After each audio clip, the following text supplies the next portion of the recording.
It is a gorgeous day in Arizona, and I am a bit confused because I thought maybe after seeing those good-looking youngsters, I was the visiting team. This isn't Cardinals television. This is Diamondbacks TV on Fox Sports Arizona, and it's presented by our good friends with Sanderson Ford. Now, we love those kids, great little leaguers, but again, the visiting team, the enemy today, the St. Louis Cardinals, as they certainly go head-to-head with the Diamondbacks. He's Mark Grace, my name is Darren Sutton, and a fun pitching matchup. We're both laughing, we're having fun, but down in that visiting locker room, in the home locker room, both guys know they could have their hands full. Bottom line, Chris Carpenter, #1 in the National League in both winning percentage and ERA since 04, and Edwin certainly pitching better last 5 or 6 starts. Yeah, Edwin Jackson, like you said, Darren, certainly throwing the ball better. He's going to have to throw the ball very well today. He's up against one of the best in the business.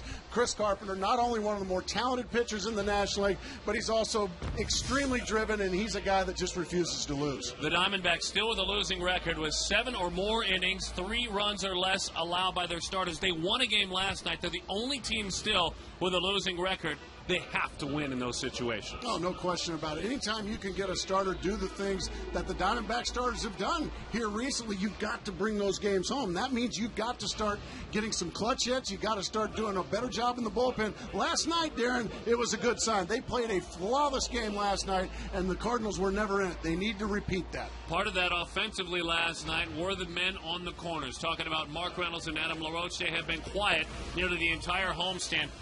For the rest of this month, for the rest of this year, they need a little bit more out of those two than what they scuffled through in the homestand. Yeah, now that interleague play is going to start in 2 days for the Diamondbacks, you're going up against some very tough teams, Darren Sutton, the Boston Red Sox, the Detroit Tigers, the Yankees, the Rays. You're going to need these two guys because they are the guys in the middle of the order that are packing the punch. They need to pack the punch to have a chance against those strong teams. Certainly glad to have you with us. Big offense, and of course trying to make it a 6-4 homestand. We love those Little League Cardinals. But bottom line, this is Diamondbacks TV.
Sanderson Ford, Lincoln Mercury, and Volvo too. And certainly a family day at the ballpark as the kids take the field on the diamond. We take you down onto the diamond.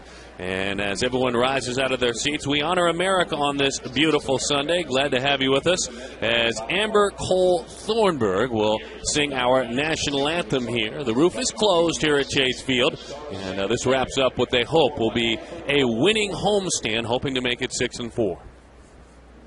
Oh, say, can you see by the dawn's early light what so proudly we hailed at the twilight's last gleaming, whose broad stripes and bright stars through the perilous fights o'er the ramparts we watched were so gallantly streaming, and the rocket's red glare, the bombs bursting in air, gave proof through the night that our flag was still there. Oh, say does that star-spangled banner yet wave o'er the land of the free and the home of the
of the Diamondbacks. Schumacher European, Mercedes-Benz Supercenter located at Scottsdale Road and Loop 101. DriveTheBest.com. Southwest Airlines. Visit Southwest.com. Grab your bag. It is on. Beautiful day in Jerome, Arizona as well. I want to say hello to all our viewers all around the state and all around this great nation, the St. Louis Cardinals. We know we might have some Cardinals fans tuning in as well. The Diamondbacks trying to take a series from this club, managed by Tony La Russa. Felipe Lopez leads off and plays third. Colby Erasmus had a good night last night. What a center fielder he is. It's Pujols, Holiday, Wynn, Randy Wynn coming over from New York. Molina, Schumacher, Ryan, and Carpenter. And certainly Cardinals fans making their way in to enjoy their baseball club. D-backs fans, glad to have you with us as the first pitch is a fastball, and we're underway, wrapping up a 10-game homestand. Numbers delivered by the UPS store, 3 and 6 of 5.38 for Edwin Jackson. better lately. Against Atlanta, 6 innings, 4 runs allowed, as that one goes right back to the screen. Got the family at the ball yard. It's great. D-backs lid on. Dad explaining where everyone's standing and what the goal is. And once you get the rules down, you youngsters, it's even more fun to watch the game. The 0-2. Felipe into the seats it goes. 3 fastballs, 3 foul balls. Already a mano-a-mano. Wow, getting on Albert there. That's funny. Just outside, a slider. And the slider, the second best pitch for Edwin Jackson. It's his out pitch, though. See the numbers for Felipe this year, 252. An on base of 346. 2-2 the count. Mike Riley, the home plate umpire, one of the smaller strike zones in all of baseball, but it is consistent. You know it going in. Exactly. Riley behind the plate. Fairchild is at first, as that one is lifted to left. Out to take a look at it. Bill Miller, the third base umpire. Eric Cooper is at second. Connor Jackson puts it away. So Lopez is erased. Let's take a look defensively. We just saw Connor, Chris Young, Gerardo Parra. Justin Upton gets the day off today.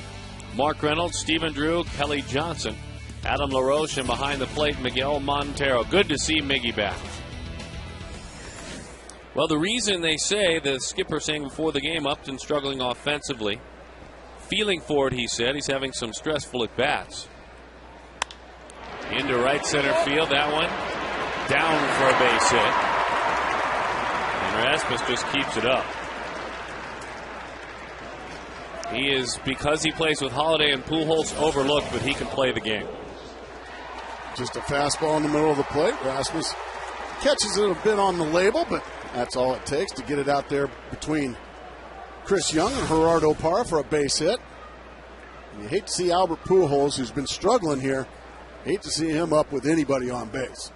Pujols on this current road trip to Los Angeles and now here, 1 for his last 18. Batting average below 300, which is a rarity, as the first pitch is a slider and it's strike 1. He is hitless in this series. And he has certainly been attacked. He's not getting himself out a bunch. Diamondbacks have offered up some of their best, and as they should. The 0-1 bounces in there to Albert Pujols. 3-time MVP, won last year in succession. That's the road trip we're speaking of. And you just hope you get him out of town, as you said. Got about 4 more at-bats to deal with him. He's 3 for 9 career against Edwin as he takes. And the count is 2-1.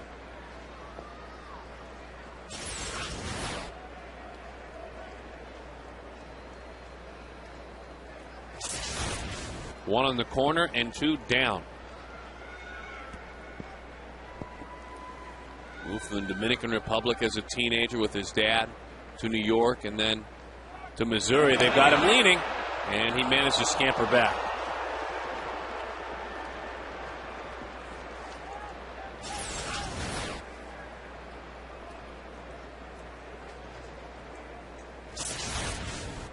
It was there, but the throw took Adam LaRoche's glove to the backhand side, so it ended up being a slower tag than he wanted. Hitter's count of 2-1 to Albert. And again, drives him back. On this date, and of course we're talking about June 13th, the lowest batting average for Albert Pujols since 2002. Wouldn't you love to be a hitter that hits 296 and that's one of your lowest starts at this point in the season? Have your teammates go, what's the problem? Stepping off, very concerned with Rasmus, who has 8 stolen bases.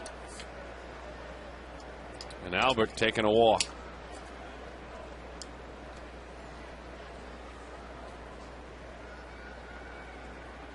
Back of the box, Always speaks about having a solid base. You young hitters out there, the base is what Albert talks about as he pops that one up. 2-2 the count. Gracie, when Albert talks about having a solid base, as we teach a little bit on this Sunday, what does he mean? His feet, his legs, from his belt down. That's your base. Your core, which is your gluteus maximus, your hamstrings, your quads, feet, calves. This is all your base right in there. He tries to really lock that down. That's what he's talking about. He doesn't want that moving a lot. Is that what he means? That's exactly what he's saying. Like, just grow roots. Not a whole lot of movement. Have a solid base. You can see just how big and strong those wheels of his are. And just spin. Broke his bat. Looking at a double play. They got it. A unique play, to say the least. Reynolds ends up right back into the dugout. Rasmus was on the move.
For the Cardinals, and the reason he's on your screen is because we had a base running blunder. When you started Little League, Darren, what does every first base coach you've ever had tell you at first base? Freeze on a line drive. Well, there's the broken bat line drive, and all of a sudden, Rasmus, he's running. A nice play there by Reynolds, making the grab and throwing it across the diamond, but inexplicably running on a little soft liner that was about 10 feet foul. So, well, he'll probably have some splaining to do to Mr. LaRussa when he gets back to the dugout. Chris Carpenter takes the baseball and goes to work. Another Carpenter-like season. 14th start, he's 7-1. An ERA of 2.54. Kelly Johnson rolling. Batting average climbs up above 278 now. Let's take a look at the entire starting lineup for these Diamondbacks. And, of course, it's brought to you by Southwest Airlines. Johnson, Jackson, Stephen Drew, Mark Reynolds, Adam LaRoche, Miguel Montero is back. It's Chris Young, Gerardo Parra, and Edwin Jackson.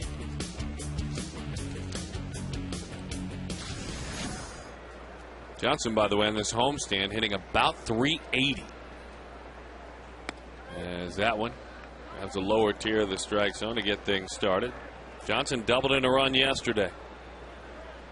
He's got 13 hits on this homestand.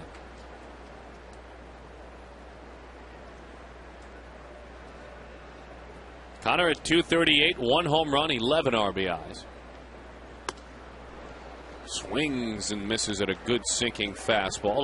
0-2 the count. Right underneath the hands of Connor Jackson. Just tied him up with that fastball. Beautiful pitch. Please remind us of the stuff that Carpenter throws. Well, in a word, it's fabulous. And he's got a couple of different fastballs. You saw that one running in on Connor. He's also got a cut fastball. One of the best curveballs in the game. As you just saw, it just missed. That's almost like, remember the late Darryl Kyle? Mm-hmm. Almost like a Darryl Kyle type curveball. There's the fastball, but again, as Gracie says, there are variations to it. The curveball's the second biggest pitch, the slider or cutter, and then an occasional changeup. Curveball, Jackson goes down on strikes. So Connor done for the 18th time this year. Still has walked more than has struck out, but comes up empty. Defensively for the Cardinals, Holiday, Erasmus, Randy Wynn, Felipe Lopez, Brendan Ryan, Schumacher, and Albert Pujols over at first, with Yadier Molina, Gold Glover, behind the plate. That man has always hit well in this ballpark and against these Diamondbacks. That man's hit well in every ballpark except for in this series. 1-0 the count to Stephen Drew. And only Gold Glovers have that wrist situation with your glove that's gold. Oh, the little Rawlings label, this gold. little thing right there, that's gold. Only Gold Glovers get that. Everybody else's is, unless you want a Gold Glove, it's just whatever color your glove is. That means you want a Gold Glove or two. Pretty sharp, isn't it? It's really sharp. Molina's got it right there on his chest. See that gold right there. That pitch is away. That's a slider. 3-0 the count to Drew.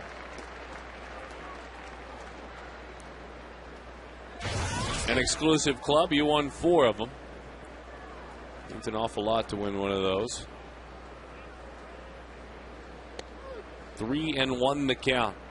And again, Mike Riley behind the plate. Chad Fairchild at first. Eric Cooper is at second. Bill Miller is at third. Our men in black.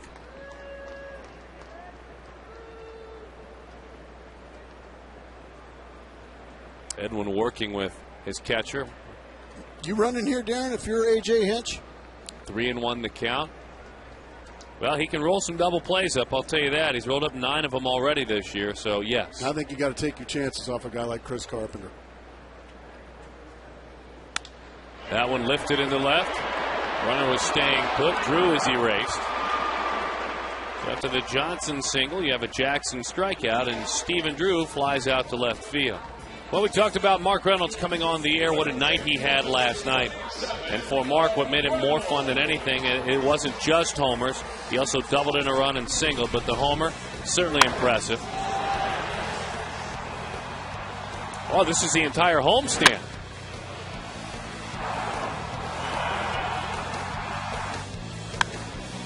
He's hit lots of homers this homestand. That one popped up. It's a long run. They're playing him so deep. It's down. It's a fair ball. They'll stop the runner at third. Mark Reynolds. Randy Wynn was playing very deep, as you would expect for Reynolds. And Reynolds just off the end of the bat. Nothing wrong with that. Just about an inch or two fair. Perfect placement there for Mark Reynolds. He just gets a first pitch. Fastball away, gets it right off the end of the bat. Just inside the line. So with 2 outs, Adam LaRoche going to get a chance with runners on second and third. We talked coming into the game today how important Reynolds and LaRoche are going to be, at least for at least the rest of this month, Darren Sutton. Well, and in this ball game, no Justin Upton. Not at all in the starting lineup facing Carpenter. So whether by accident with regard to the assignments or just because of the struggles, Upton has missed Ubaldo Jimenez twice, and now Chris Carpenter. You'd love to see that young man out there taking his chances.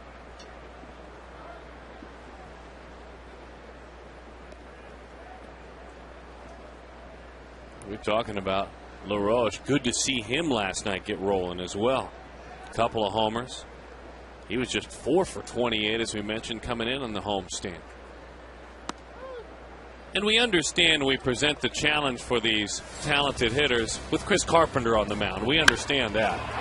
Did a nice job taking advantage yesterday. Used the big part of the park. Both home runs. Long home runs just at both sides of center. Look at that beautiful breaking ball. And a nice job keeping it at least close by Molina. You've always got a place to be as a pitcher, you young baseball players. Watch Carpenter. Oh, it's in the dirt. He sees it. I mean, lickety split right to the plate. That's where you've got to be. Good call, Darren.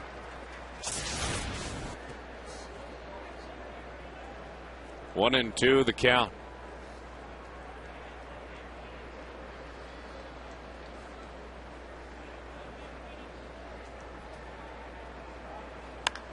Curveball, hung it up there. That's in there. One run is in. Reynolds come on down. Adam LaRoche drives in a pair against Chris Carpenter, and the Diamondbacks lead it 2-0.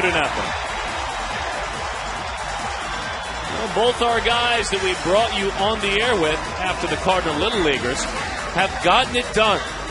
Talking about Reynolds and LaRoche, and 2-0 the score. Now, 1-2 count, got hang a breaking ball right. Belt high, and Adam LaRoche pounds it. Coming right into your living room. Boy, those clutch 2-out doubles, driving in a couple of runs. Boy, those are backbreakers for an opponent. 40 RBIs now for Adam LaRoche. Good to see Miguel Montero back as he takes a breaking ball that dives down and in. Coming back after having knee surgery earlier this season. Has only logged, as you can see, just 5 games, 6 for 13. Fastball outside, 2-0 the count. Certain energy that he provides.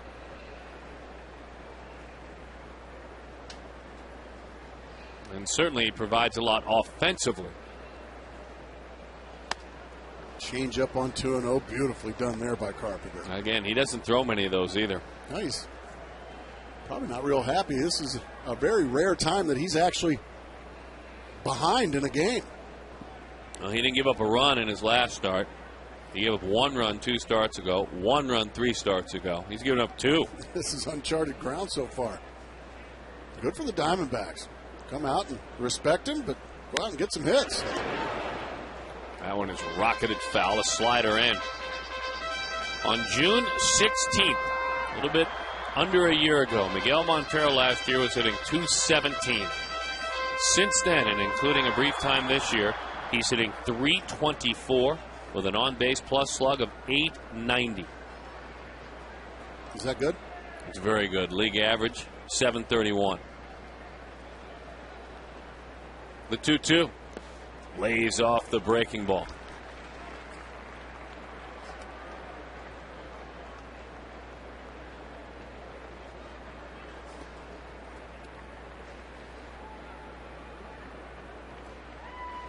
Coming in, by the way, Chris Carpenter had given up only 1 run in the first inning all year.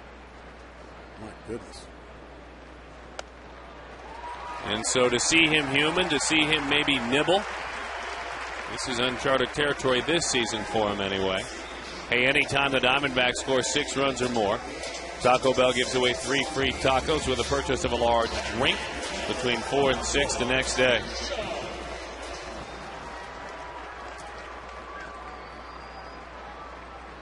I can't wait till after the ball game to go get those tacos. Heading right over there. I'm going to have the team bus go over there. Just line them up. Yeah. We'd like our tacos, please. And 47 large drinks. That's exactly right. Slider was high, but a strike as it grabbed the inside corner to Chris Young. 270, 10 home runs, 41 RBI.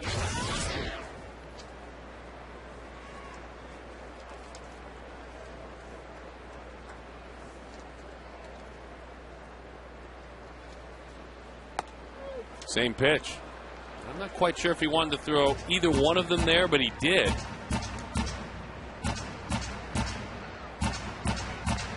The old front door slider.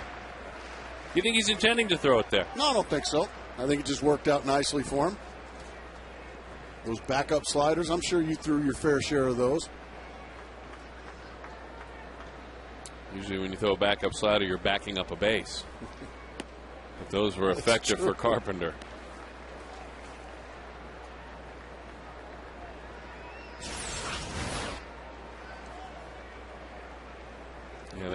The 2 sliders up and in, grabbing the corner, then the curveball away. 1-2 the count. Young 4 for 7 in his career against Carpenter. And just for the sake of the discussion, as we mentioned earlier, with par on deck, Justin Upton 0 for 8.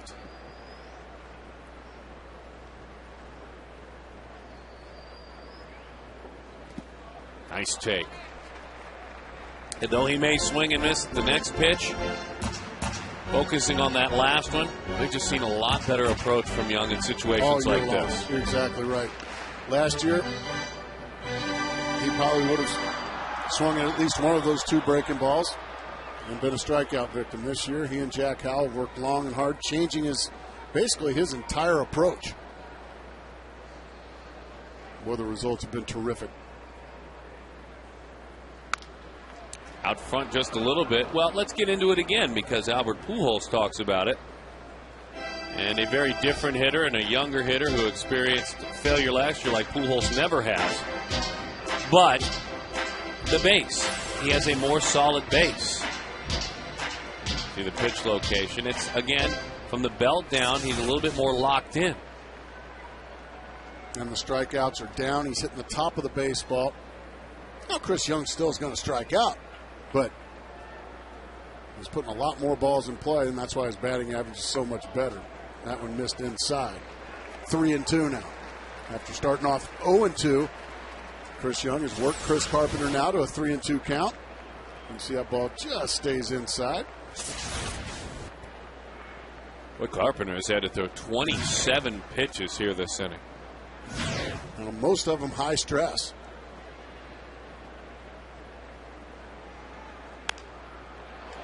Fighting it off. That again was that backup slider.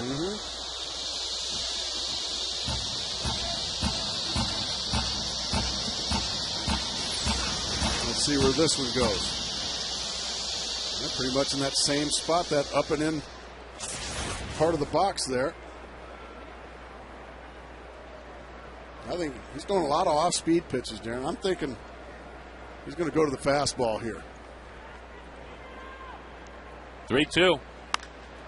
Lifted, left field, into the corner it goes. Power ball. And another slider. Well, that was about 3 feet away from being 2 more runs. Throwing a lot of off-speed pitches. You're right, Darren. It's a strike. Chris Young just a shade in front of it. He was sitting fastball with you, though, because he was a little bit out in front. 3-2 the count. Next pitch will be pitch number 9 of this at bat. And pitch number 30 here in the first inning.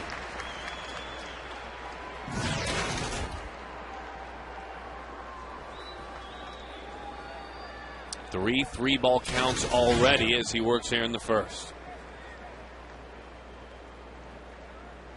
34-year-old right-hander out of New Hampshire, Exeter, New Hampshire. Waves at a slider. He stayed stubborn with it. And Young goes down on strikes. But a great start for the Diamondbacks offensively. Thanks to Adam LaRoche, Edwin has something to work with.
play on the field at the time, even if they're not. It's just one of those mental things. You have to go out there like nobody can hit you or nobody can get you out. Of course you're going to get out and of course you're going to get hit, but you go out with that mindset and it's just going to make you compete. So have the attitude that you belong out there, even if you're in the middle of losing 7, 8, 9 in a row. As he said, to quote Edwin Jackson, trick yourself. Trick yourself that you're solid, the Geico quote, and start believing more in yourself. By the way, that night he is speaking of, that was in San Francisco. And Todd Walsh, when he interviewed him, shared with us that it sounded like Edwin was speaking to the room, to the microphone, right, but louder.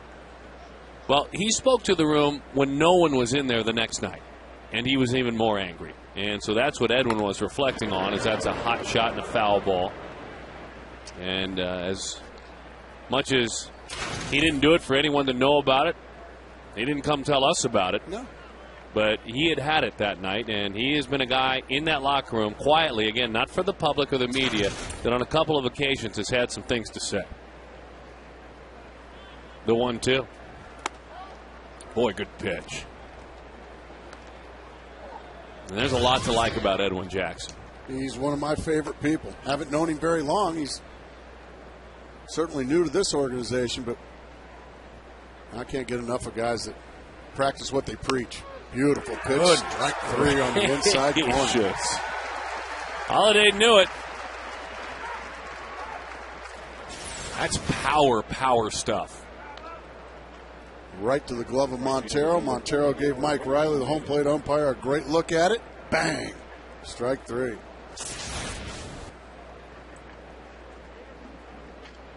So now Randy Wynn.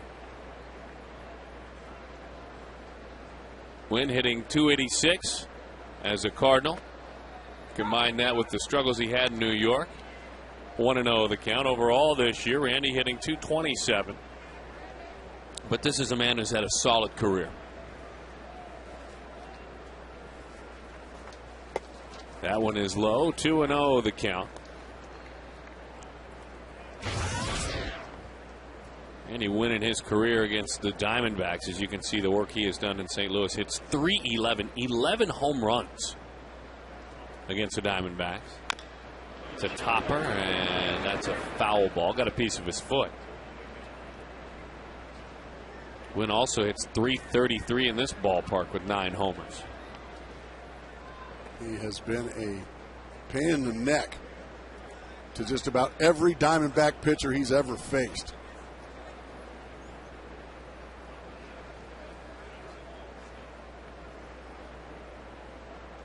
Two and 1 the count. You see the defense just about straight up. All but Reynolds, who is on the grass at third. Fastball, 2-2.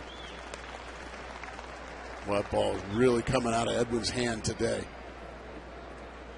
Some late life on that fastball, getting on the hitters. Does he throw a slider 2-2? He did. Sure does. Right over the top of it. All set up by those Wynn. fastballs, Darren. All set up by the fastballs. I apologize for speaking over you, but sometimes this guy gets me a little excited the way he pitches. All those fastballs and then right to the slider. No chance there for Randy Wynn. He really hooked that one. He got really on top of that one, folks. He almost turned that one over. He was so high up with that arm angle.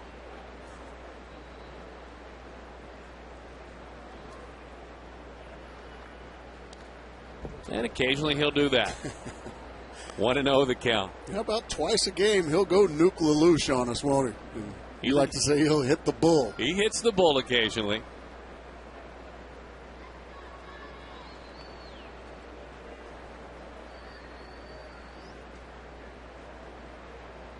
The 1-0. That fastball is really getting on these Cardinal hitters. Albert Pujols ended the first inning, breaking his bat on a fastball inside, lining into a double play. A couple of fastballs to Holiday, locked him up. The 1-1.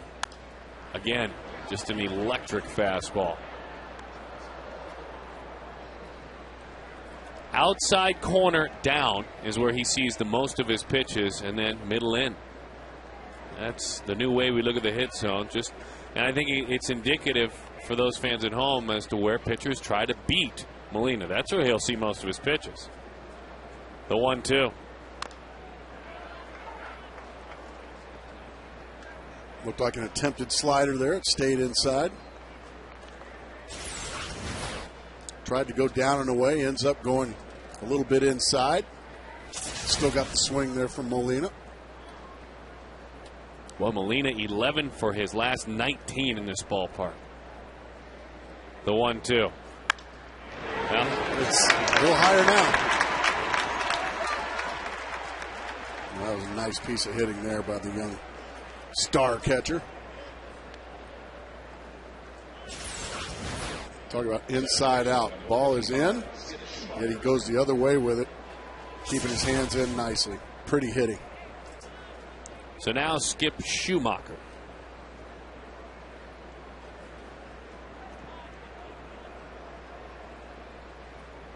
Schumacher, 298 career hitter here in Arizona, 243 this year, just a homer, and a 310 on base percentage.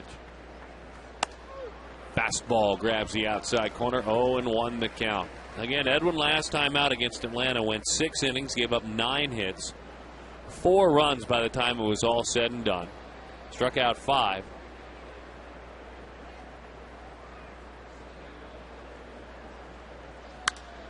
Shooting that one. Look out, Jose Akendo. But it was 2 starts ago in Dodger Stadium with that edge that we spoke of that he brought with him from San Francisco. He backed up his words to his teammates and to himself, let's be honest. It was a loss, unfortunately. He threw 9 shutout innings at the Dodgers, a game they eventually lost these Diamondbacks 1-0 in extras. That was as driven as I have seen him as a Diamondback.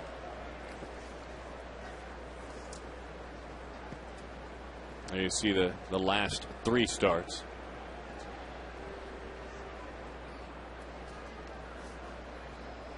One and 2 the count.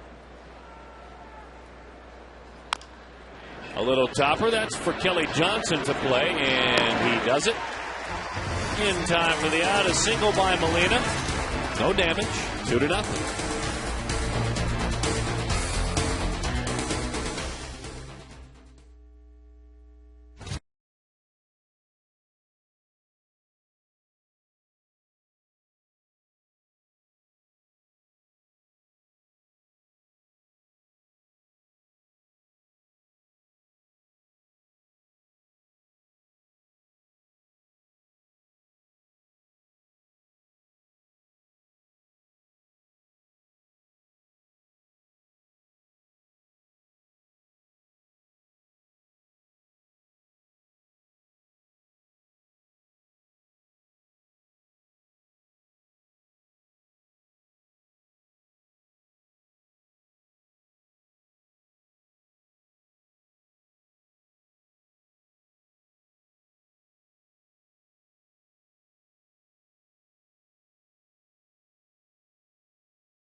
Our text poll: how many games will the D-backs win against the next 4 AL teams? Right back to the mound. We'll get back to it again. We'll get back to it again. Today's fan poll is presented by the Arizona Plumbing and Cooling Contractors. 12 games. Is it A, 4 or fewer, B, 5 or 6, C, 7 or 8, D, 9 or more, A, B, C, or D?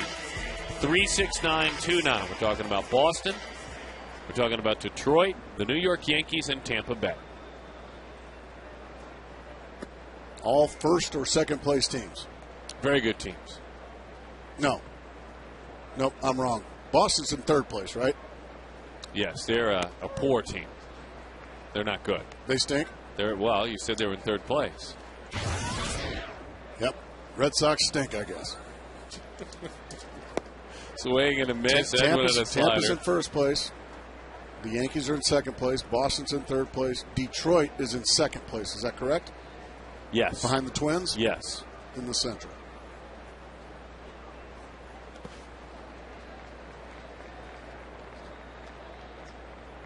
Two and two the count. Remember, these two had a bit of a war of words is all that it was. And Edwin hit Chris Carpenter. He's trying to throw a pitch up in the zone as that one strike three over the inside. Jackson disappointed with that call. There we go. This is, he was trying to just go up, and he went up and in. He was not intending to hit him. Snyder wanted it up. Carpenter was mad, and Jackson walked right towards him. If we're going to talk, then let's get together here. We're going to do more than talk. That's all that really ended up happening. And the other party involved with this man, kind of an innocent bystander, as Carpenter thought he was angrily going to break up a roll out to second base as it was turned. Lifted to left field. Long run, and it's put away. So we'll see what happens the rest of the game. I'm thinking it's over. I'm thinking.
And the Rays, and it all starts Tuesday.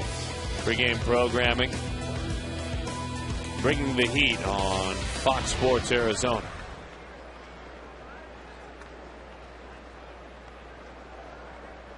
Brendan Ryan to lead things off. Since May the 18th, by the way, Boston is 18-8. Second best record in baseball to only the Atlanta Braves. As that fastball is away to Brendan. 1-0 the count. No runs, 2 hits, and no errors for the Cardinals. They've stranded 1. Arizona, 2 runs, 3 hits, and no errors. They've stranded a pair. As that fastball is low. 2-0 the count. Mark's the man. If he can't do it, nobody can. Ah, that's great. He wants a contract, or she.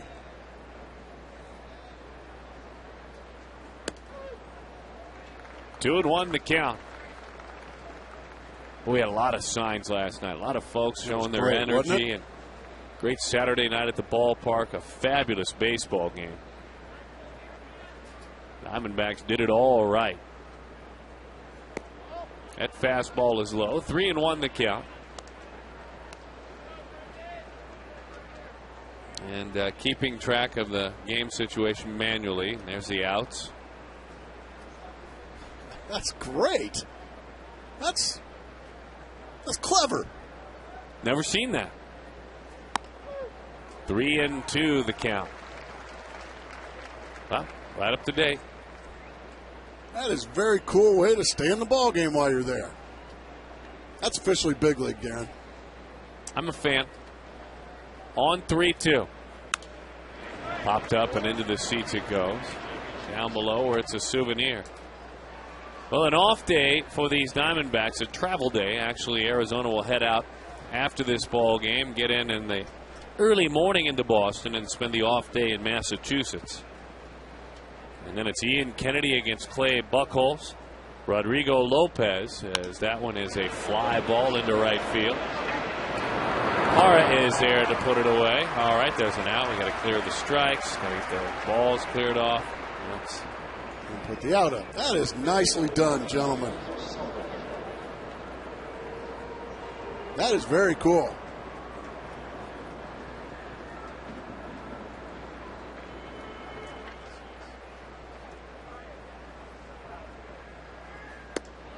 We were talking about Carpenter's anger last time after he was hit by the pitch.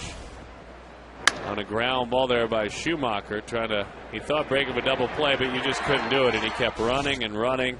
It became he was looking for somebody to hit. Very obvious what he was trying to do, and Kelly's like, "Are you kidding me?" And then the bench is cleared. Nothing happened. There's a lot of kumbaya. 1-2 the count as he fires his strike.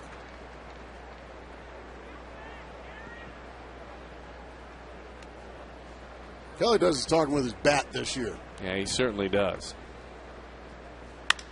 And so does Carpenter.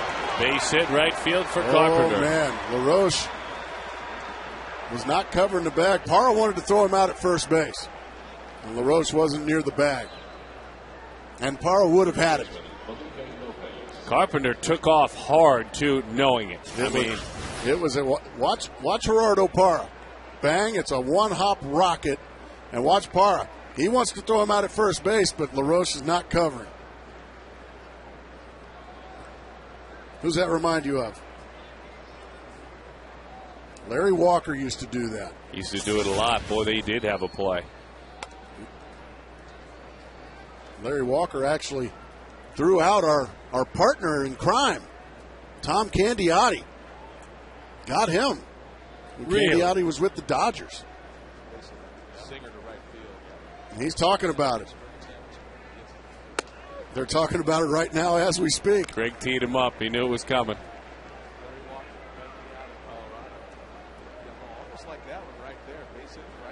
Isn't that amazing? Well, you know what the amazing part is Carpenter scalded that baseball. Mm-hmm. I just can't see Tom scalding a baseball. That's the only thing that's the amazing part to me. I mean, Carpenter really hit that ball hard. He did. I don't know. And I'm assuming the Candyman must have squared one up too. I guess so.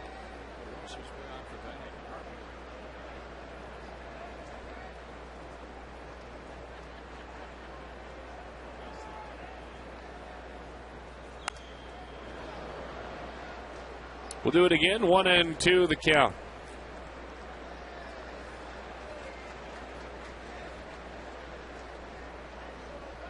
Lopez fly to left field back in the first. That was great. He was talking about it just as we teed him up.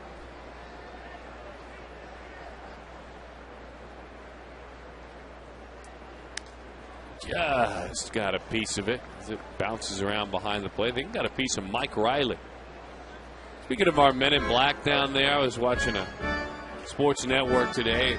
They were going out of their way to do some research on umpires that the players didn't like. Certainly pointed out the ones that they did. These guys all do a great job. It's such a challenging job. It's one of the dumbest surveys in all of professional sports, period. I hate it. I don't think you're a fan of it.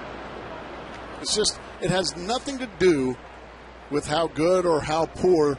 It's all a popularity contest, and if they feel like they've gotten jobbed by a home plate umpire, they're going to say he's bad.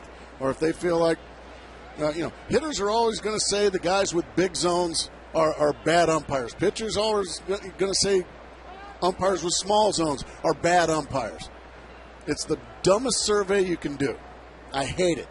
All right, I'm done now. It's all right. 1-2 the count. You got my ire up a little bit there. Was that what you were trying to do? I didn't enjoy watching it this morning.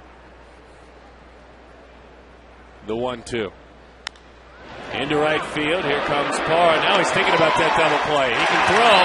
LaRoche is there. There's your out at first. Now he's covering the bag. Our kidcaster today is Matt Wood, and certainly glad to have him with us. Had an opportunity. He'll freeze on a line drive. Yeah, you bet. To interview Chris Snyder. Does your hand hurt when...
with him, and that was fun to watch. A big, hearty thank you to Chris Snyder right there. That was good stuff.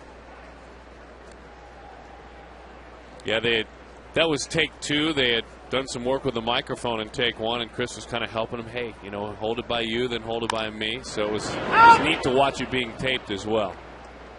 Matt Wood, our kidcaster. He's got a little kid in him, certainly with that haircut. I can't wait till Connor gets his. He's going to look great in a mohawk, isn't he? Well, and Steven as well. Steven's on deck. Skipper A.J. Hinch. 1-2. Think A.J. will get one. Oh, A.J. Well, he said he'd get one if they got back to 500. Did he? Yeah. He did. Oh, looking forward to that. In on the hands. Oh, dear. Speaking of buzzing, he was buzzed there inside. Mark McClune is standing by with Mac Wood. Big Mac, where you at? Oh, we're down here just taking in the game. Matt Wood about to come to the broadcast booth, but looking like you just played a little baseball. You got a little eye black on there? Yes, I do. Well, yesterday I was going in the shower, and I tried scrubbing it, and I scrubbed too hard. Now my eyes are red. Well, you played a game. I understand you played a pretty good game yesterday. What position do you play in, and how'd you do? I played catcher. I got 2 hits, and I threw out 5 guys. Threw out 5 guys. So do you have like a Gerardo Parra type arm here? Pretty much. Really? Yes. sign him up, guys. We're going to have to hear more about him as he comes up to the booth. We gotta find a baseball somewhere around here. We're hoping one gets fouled off because he's wanting to bring a baseball up to the booth and maybe get the two of you to autograph it for him. I think we can take No care problem. of that. We can handle that. Looking forward to having our kidcaster up here, Stephen. I kind of like that perma eye black he's got working there. He did. He put some. I'm thinking with the eye black, what he used, and the reason the shower it was a struggle. I think he used Sharpie eye black. I think you might be I right. think that's what he used. Most eye black comes off rather easily. Yeah, he looks But like he was scrubbing and rubbing. Honestly, as a guy that wore it all the time, sometimes it can be difficult to get off. And I'm going to tell all you kids out there that wear eye black, if you want the eye black to come off easily, put some Vaseline petroleum jelly on as you're taking it off. Use Vaseline, rub it on the eye black, and it comes off in a snap. Okay. Vaseline petroleum jelly right there and right there. And the eye black, all you kids that wear it, and even you college players and high school players, the eye black comes off very easily with just one or two wipes, and you won't have perma eye black like that. How about that? I think that is a great tip. If I may editorialize with the young man wearing the eye black stickers. Those are the patches, yeah. If I may step out a little bit editorially and say, also you youngsters out there, he's a great player. He was drafted first overall. I saw him play in the Aflac game last year. As that one is hit on the ground. Steven running hard, but a nice play made by Schumacher. Just wear your eye black under your black in a single stripe and a single strip. It's not makeup for Halloween for you to go all down your face. Like Bryce Harper. The kid from Vegas, yeah. And again, I saw him play last year, met him, nice young man at that Aflac game. And, of course, we're going to see him here in the big leagues over the next half decade or so. But it's not, again, a Halloween costume. Well, it's like a football thing. You see football players wearing the eye black all over the place and like war masks and stuff like that. Bottom line is that's not really big league. Well, that's a good way in baseball to get shoulder black or back black. Yeah, about just like a baseball. I have a feeling if Bryce Harper wears that excess eye black, there's going to be some redneck type of pitcher that's going to take offense to it and maybe use that eye black as a target. I'm from Southern California, and I'd have drilled him. Yeah, but you're still kind of a redneck. Oh, absolutely. Exactly. I like it. 1-2 the count. I think we need a little rhubarb. Kind of in the mood. Here you go again. I like it. You got my ire up earlier talking about the umpire survey. That eye black got me Yeah, going. it did. You don't like that Bryce Harper eye black, do I you? like Bryce Harper, though. That's the thing about it. Okay. I just don't like the eye black.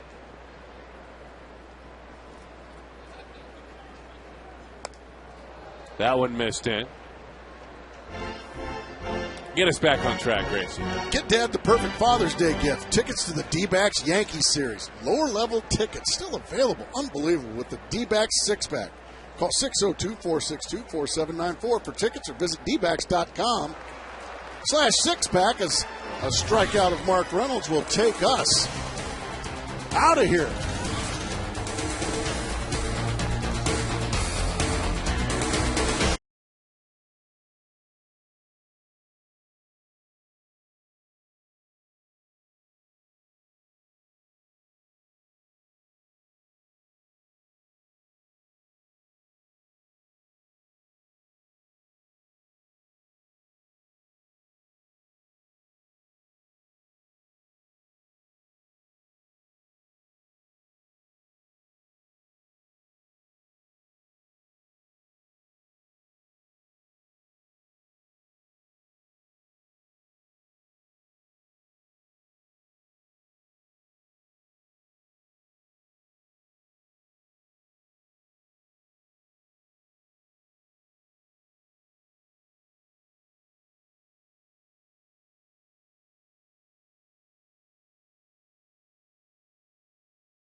Learn how you can play right here at Chase Field by going to the interactive kiosk near Section 111 during Diamondbacks regular season home games.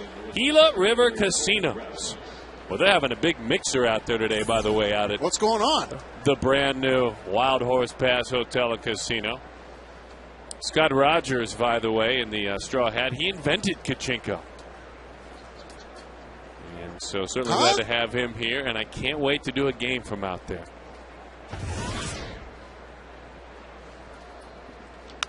Bouncing ball. Adam LaRoche is there. A flip. Look at Edwin. Look at Edwin get over there. Well, we're not going to do a game out there. I'm told this is a great trivia question. It's brought to you by our friends. We need a good one bad. With AT&T. We've scuffled lately.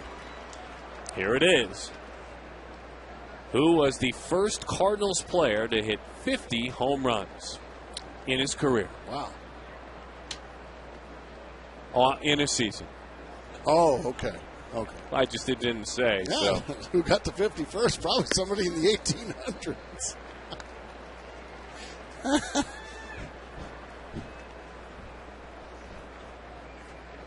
was going to say. Well, isn't that how it read to you? Yeah. Like Ralph Baker or somebody back in 1890. The home run maker. Yeah, he was a good one. That's what they called him. You're right.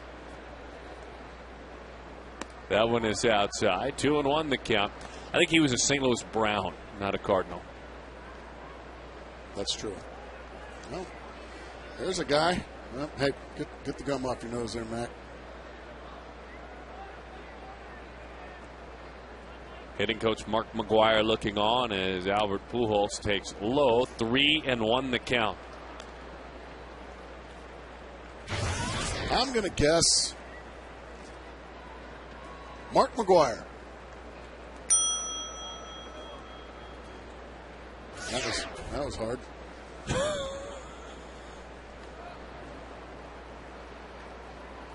I'll tell you. Questions just continue to stink, don't they, Darren? 3-2 the count to Albert Pujols. That pitch didn't stink, but the questions really, really do. Standards continue to lower daily on this show. Always worth getting a picture of the game's best hitter when you visit. He is cold. Let's see if he can stay that way as it's fouled off of the plate. As we told you earlier, Pujols came into this series and we said, well, he had a quiet series in Los Angeles. That's scary for the Diamondbacks. They have kept him down. He is 0 for 8 in this series. He is now 1 for his last 19 on this trip. What do you throw him here, Darren? Slider. Another slider? With the fastball missed. So Albert takes his walk. He walks for the 45th time this year. His on-base percentage coming in was .410. As he continues to go through that journey. Great hitters can go 1 for 18, 1 for 30. And a guy like Albert Pujols just trying to work himself through it. How about neither team today sporting a 300 hitter in the lineup? Unbelievable play by Matt Burns to get the lead runner in Albert Pujols. Boy, what an acrobatic third he has played so far today. And what a solid third he has played all year long. Another acrobatic, perfect throw. Really, Holiday runs very well, or else that would have been one of the fancier double plays you'll ever see. Johnson hanging right in there, making the turn. Boy, a terrific play again by Reynolds. Just continues to shine over there defensively.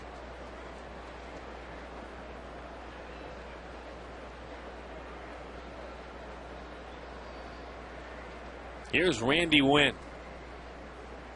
They play Wynn to pull. Reynolds way off the bag, and it's a bouncing ball, and it's a foul ball. We're talking about those pitching matchups to finish it up again. It's Ian Kennedy, Clay Buchholz, Rodrigo Lopez, John Lester on Wednesday, and Dan Herron against John Lackey on Thursday. That's a good matchup there. Herron and Lackey.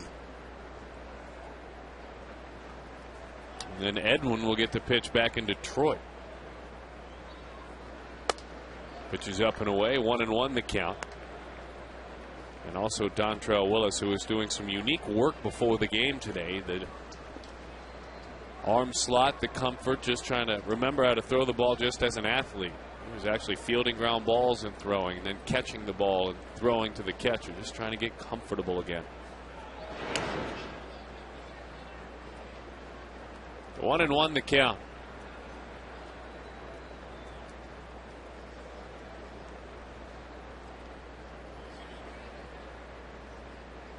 Willis is also available to pitch out of the bullpen, according to his manager, in the Red Sox series. Oh, what a slider there on the outside corner. Beautiful pitch. Oh, Edwin just in complete command of all his pitches here this afternoon. I mean, you're not going to do anything with that pitch. You can see the energy just coursing through his veins. He's huffing and puffing as he gets ready to throw the 1-2. And it's a fastball, 96, it's strike 3. What an outing today for Edwin Jackson. So far, very good. 2-0 the score.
Congratulations, but don't you know that Gracie doesn't have that kind of power? I mean, he can lead the decade of 90s in hits and in doubles. But it's Mitch Riggins. Again, it's Mitch and it's Mark Rita. Those are the guys, when you have your signs, they, if you want to be on TV, put their names on the signs. The producer and the director. From Fox Sports Arizona. We have nothing to do with it. We just read off the teleprompter. 1-1 the count to Adam LaRoche. That one is outside. 2-1 the count to Adam.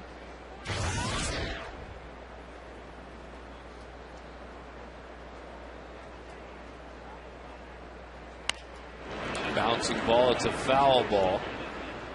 By the way, stay tuned for the 10th inning, and a lot of the cameras pointed at this man, Adam LaRoche, and his outdoorsmen and the group that all get together. They hunt, they fish, and a big part of trying to turn that locker room and turn them all outdoors, get them all into deer stands and cowboy boots, squirrel shoes, if you will. Country boy Adam LaRoche, and he goes down on strikes. Fox Sports Arizona, the Professional Firefighters Association of Arizona, honor the Arizona finalists for All Stars Among Us, our Good Sport of the Week. You can vote to send one of these three caring individuals to the All-Star game in Anaheim by logging on to peopleallstars.com. Miggy ready to roll. And he takes strike one. Miguel walked back in the first inning.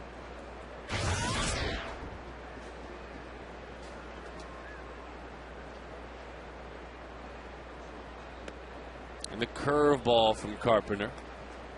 Drops low, 1-1 the count. Carpenter in his career, 124 wins, 75 losses, and an ERA of 3.8 in his major league career. Bouncing ball, and it's a foul ball past Matty and Albert over there. And past our Golden Glover, unfortunately. But the year for Carpenter was 2005. As you see the fabulous career numbers, 28 complete games. 21 wins, a 2.83 ERA, and a Cy Young Award winner. He's officially got it working again. Yeah, he really does. He got LaRoche on a slider. It was struck out. And Montero as well. Almost looked like the same pitch to both of them.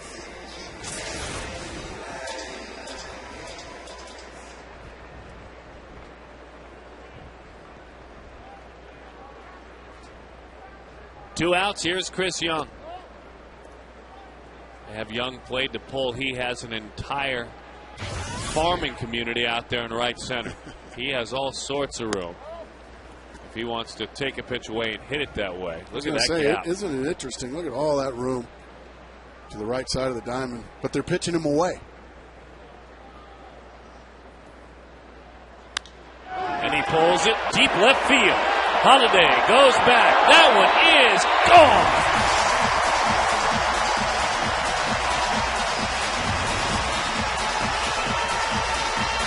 Bolton Holmes home run. $150 to the Arizona Mountain Rescue Association. What a memorable season for this young man, and what a turnaround here in 2010. It doesn't matter where they position you when you hit it in the seats. A 2-0 looked like a little cutter or a slider, Darren. Right in the middle of the plate. Chris Young just went down about knee high and drove it about 5-6 rows deep. And a 3-run lead now for the Arizona Diamondbacks.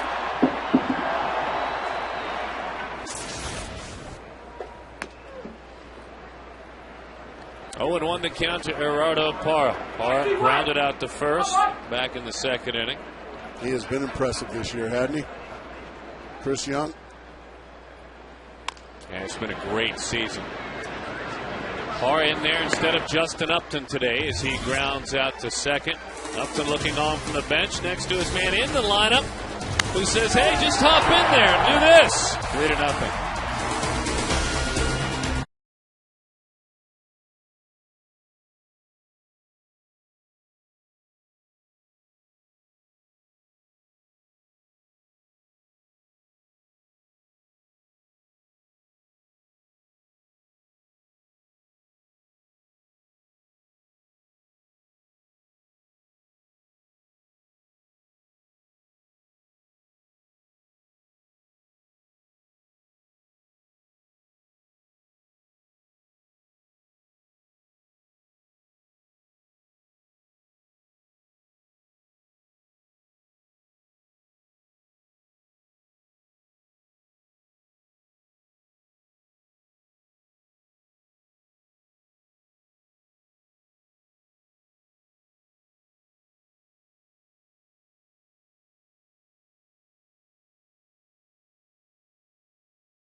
And if you said Mark McGwire, if you said the most obvious answer, well, you're actually incorrect.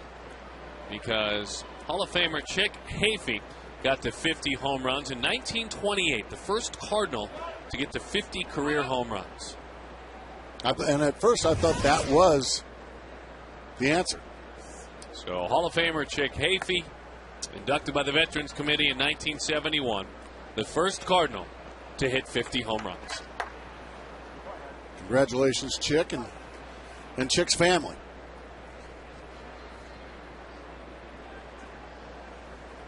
That one is in. So, Chick, well done. Sorry, Big Mac. You were not the answer. 2-0 the count. Boy, we are going to get suspended soon.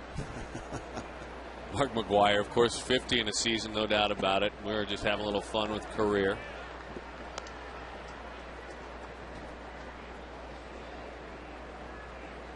No, that's not what it said. Don't start. That's not the way it was. Don't start. That's not exactly at all. That one. 4 wide ones. Is a walk there to Yadier Molina. So Molina is singled and he has walked. Something about anybody named Molina against the Diamondbacks. They just don't make outs. No, they really don't. Here's Skip Schumacher now. We're just a little ornery with answers like that. Stirring it up a bit. Oh, sure. Well, I am. You've been a good soldier. You've been very ornery today. I like it when you got a little edge to you. Just don't like that eye black all over your face. Just under the eyes. Exactly right. It's not Halloween when you play baseball. Edwin wheels and deals, and look at that fastball, pours it in there for strike one. One thing about his fastball we probably don't say enough about, he can throw hard, but he's got late life on him. He does. See that move there at the end? Plus that ball gets about halfway there, and then it just explodes on a hitter. He didn't have that earlier in the year. Boy, beautiful changeup right behind that explosive fastball, Darren. Throws the changeup only about 6% of the time. So if he has a 100-pitch outing, throw between 6 and 10 of those. Perfect time to throw it, though, against an aggressive left-handed hitter. In a few steps, middle infield, hoping for a double play. Instead, it's a fly ball into right center field. Car racing. He is there to make the play for the out.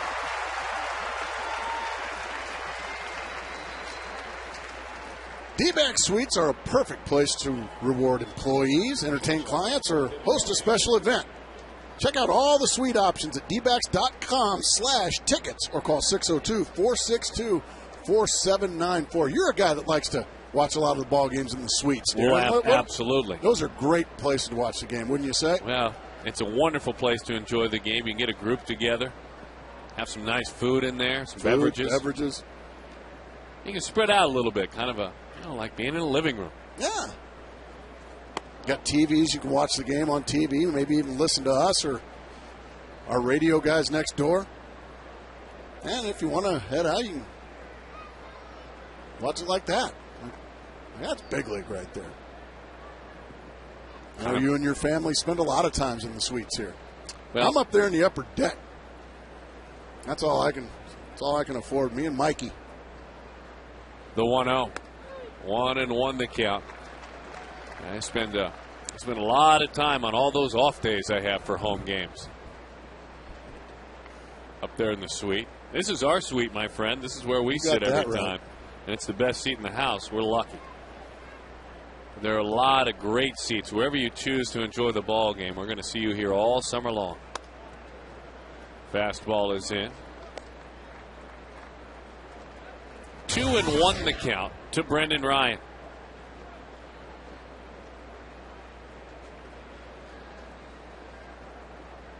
I like sitting in Uptown. you said you sat out there. Had a great time with the group. Did Justin play that game? He did. Threw some balls into the stands. Did he? That's cool. Bouncing ball, and it's a foul ball. He didn't even tell me to get out of his section. Nah, he usually likes to throw you out of his section. He throws me out.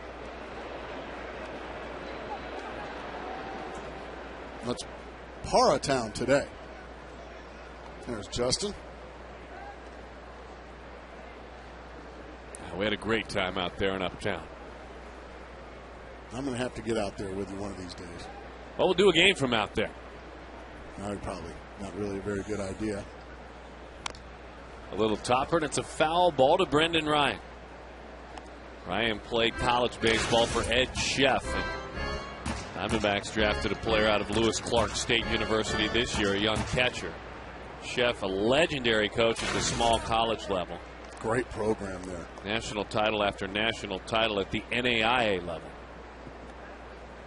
We hear all about super conferences, and sure, understandably so, but there's a lot of colleges that many of you may never hear about that play good baseball. Oh, look out.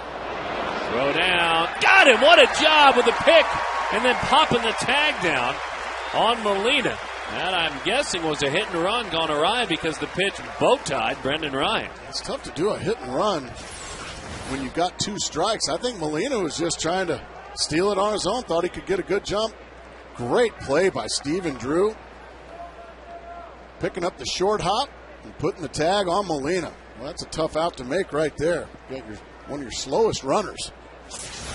And you send him in that situation down 3. And right behind his ball 4. Well, the interesting about it, with the numbers for Yadier Molina, he's got 6 stolen bases. So there was a time when the big left fielder for the Astros, Carlos Lee, he doesn't do it anymore, but he'd steal you 10 or 12. Sneak up on somebody. If you're not paying attention, just go early and steal the base.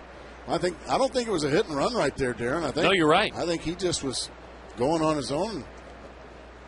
Fortunately, a good throw from Montero and a really nice play out there by Stephen Drew to make the tag. So now Chris Carpenter. Fastball grabs the outside at the knees. 0-1 the count to Carpenter, who singled back in the 3rd inning. And when he did, he hit it hard on one hop to right field. And Gerardo Parra wanted to throw him out. LaRoche didn't get over to the bag as that one is pounded foul. But he was later doubled off.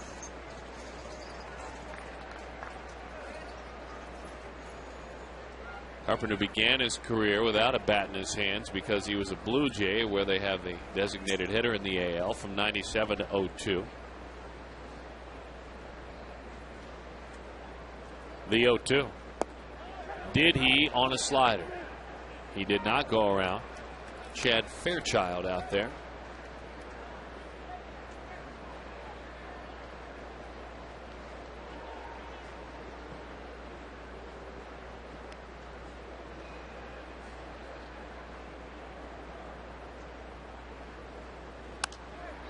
Pops that one back below us. You know what I found interesting, Gracie, to go back to the poll that we were speaking of about the umpires. Right. Oh, that really dumb poll? Well, there was one part in it when it was not attacking umpires per se, when they said to these players that they polled, do you want more replay at all? And overwhelmingly, players do not want any more replay. As that one is a base hit to right field. Carpenter on the move. Parra plays it on the backhand, so Carpenter with 2 hits in this game. Maybe that's how he feels he is offering up some sort of revenge after being hit earlier in the year. He does talking with his bat, as you like to say. Came into the game hitting .038. 1 for 26. 2 hits here this afternoon. So on a rare day that he's given up 3 runs in 4 innings, he's also another rare day offensively for him, collecting a couple of base hits. Now the tying run at the plate and Felipe Lopez. Well, how big is that caught stealing now in this inning? Would have made it a run-scoring inning in all likelihood. Here is Felipe. As time is called, but you know, you'd think younger players involved in calls that might be missed, you would think you'd get even a 50-50, but it was overwhelming. Players do not want any more replay in baseball other than than already what exists. they have already. And it was almost unanimous. Clearly, none of them would have overturned, had the commissioner overturn the call by Jim Joyce.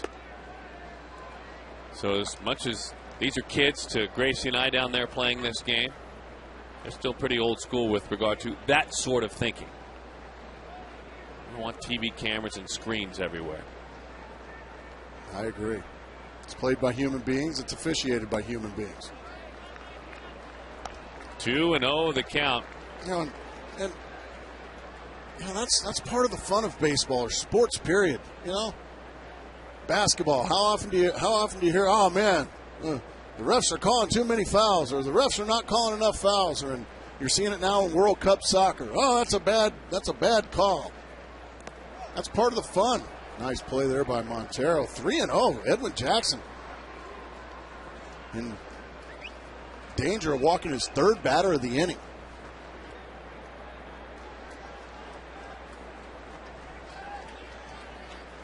He's going to have to find his focus and get visualized on that glove. Look right at Miguel Montero's chest protector and throw right to it. Well, instead he misses outside. And so the bases are loaded in front of a very dangerous hitter, Colby Rasmus. So Stoudemire out to visit. And the conversation with the score 3-0. Colby Rasmus facing up with Edwin Jackson. And you go back to April 21st when these two went toe-to-toe. Picked on an off-speed pitch. You know what pitch that was? Curveball. Yes. He doesn't throw any anymore. I don't think he's thrown one since. Well, now this is officially a turning point of this ball game right here, Darren. Base is full of Cardinals. 3 walks and a hit in the inning. But the Cardinals haven't scratched due to a caught stealing. Man, this game can turn around right here. Or one pitch later, go ahead and get a ground ball and a changeup. How about that, Darren Sutton? Reach into your bag of tricks, young man. It's still 3-0 Arizona. Our Kidcaster joins us next.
Sunday, Mr. Matt Wood. Matt, welcome to the booth, my friend. How are you? Good.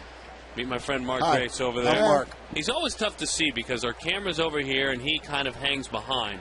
But we're excited to have you up here. Now, how was your experience thus far at the ball game today? Good. You can expound upon that. What? Care to elaborate? What's been your favorite part? What have you done today since you've gotten here? I got autograph by Mark Reynolds card. I got your autograph. Yeah. And I met Luis Gonzalez. And you also interviewed Chris Snyder, didn't you? Yeah, and I interviewed Chris Snyder. That's right. Did you get his autograph? Yes, I did. On your jersey. You know, we've been hearing from our fans. They interact with us a lot. They said that's the best interview they've ever heard with Chris. So kudos to you, my friend. Atta boy. Don't forget about him ever. I'm over here. That makes it a little bit tougher. So you're enjoying yourself. You're enjoying being our kidcaster today. Yes, I do. And you play baseball. Yep. And tell us a little bit about what position you play. I play catcher and pitcher, sometimes pitcher, and first base. Yeah. Atta boy, I knew you had class playing that first base. Now, your hands are mincemeat. What happened to your hands? Guy stepped on me. Guy stepped on you where? At first base? Home plate. Home plate. Oh, when you were catching? Yep. Ah, okay. I got you. There's a leadoff walk right there to Edwin Jackson. How about that? What How was about it? that? Walking the the pitcher. Exactly. That's what you know what? He's learning. I know he's learning. He's coming around to my way of thinking. And that's spoken like a true catcher, by the way. Dangerous batter. See? Dangerous batter. Now, when you deal with your pitcher, do you call your own game? Do you give the signs yourself? Like video games? Fastball, curveball? No, when you're catching in a real game. Oh, no. We don't have no signs. You just bring the fastballs. Yep. Throw it straight and throw it to the glove, right? Yep. Now, what do you like best? Catching or playing first base? And tell us why you like each and maybe don't like either one. I like catching because you have the most action. The most action That's true. catching. That's true. And as Kelly Johnson takes a pitch that is a high strike, do you love first base? Do you like playing over there? Sometimes. Yeah, it's pretty boring. Well, sometimes it sucks too.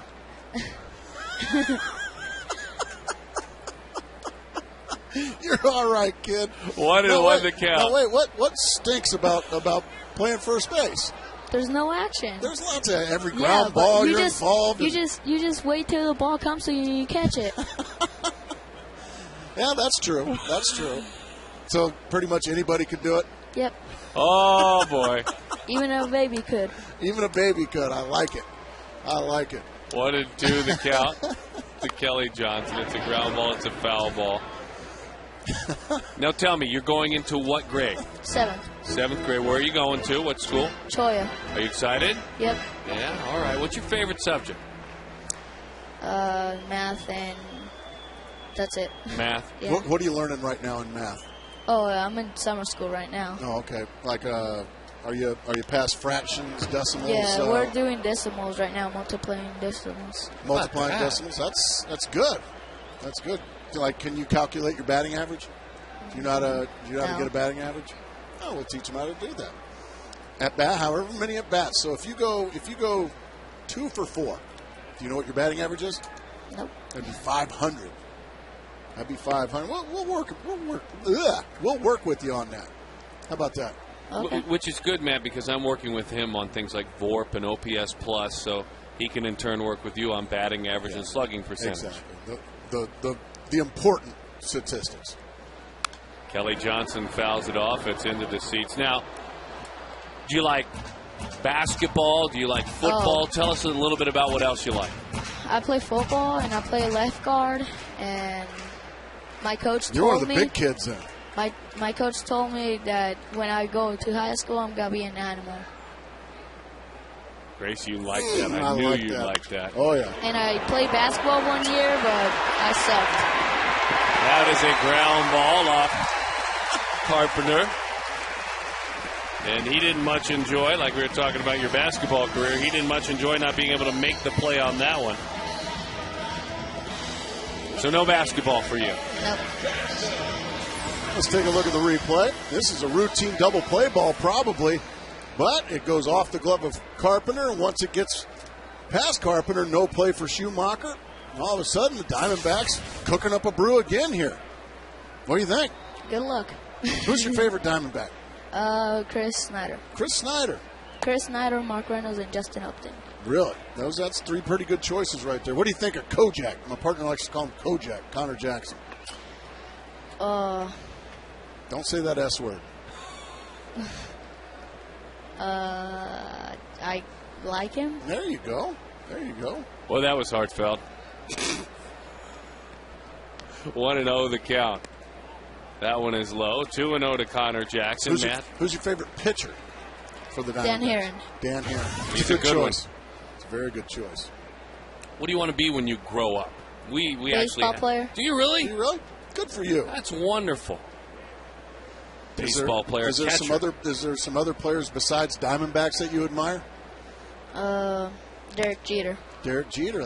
That's another very good choice. What a great player he is. Huh? A-Rod. A-Rod. You like the Yankees, do you? A little bit. You know they're coming Yeah. here. I'm not going to that game. You are or not? I'm not. Oh, okay. Will you watch though on Yeah. TV? Okay, because we'll say hi to you. Yep. I mean, that way you can see like Chris Snyder and Derek Jeter and Mark Reynolds and Alex Rodriguez all in the same game at one time. That'll be fun, Matt. Yes, it will. I would like that a lot. Very good stuff. Now, music. Who do you like music-wise? You listen to music? Yes, I do. Well, I don't really like no one. I love all music. All music. Well, there's nothing wrong with that. My favorite actors are Chris Rock and Adam Sandler. Very good stuff. The funny guys. We have a walk to Yep. Connor Jackson. Oh yeah, I forgot. I just heard this song, and it's Ozzy Osbourne. He's my favorite. He likes Ozzy Osbourne, Gracie.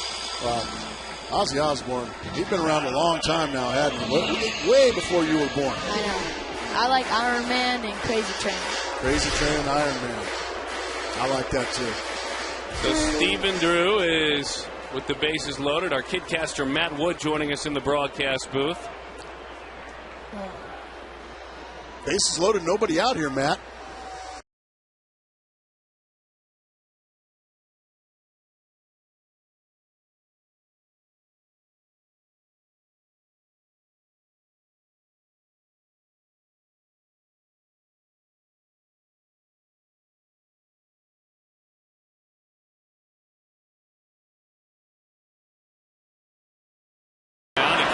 Home with it. Did he stay on? Yes, he did.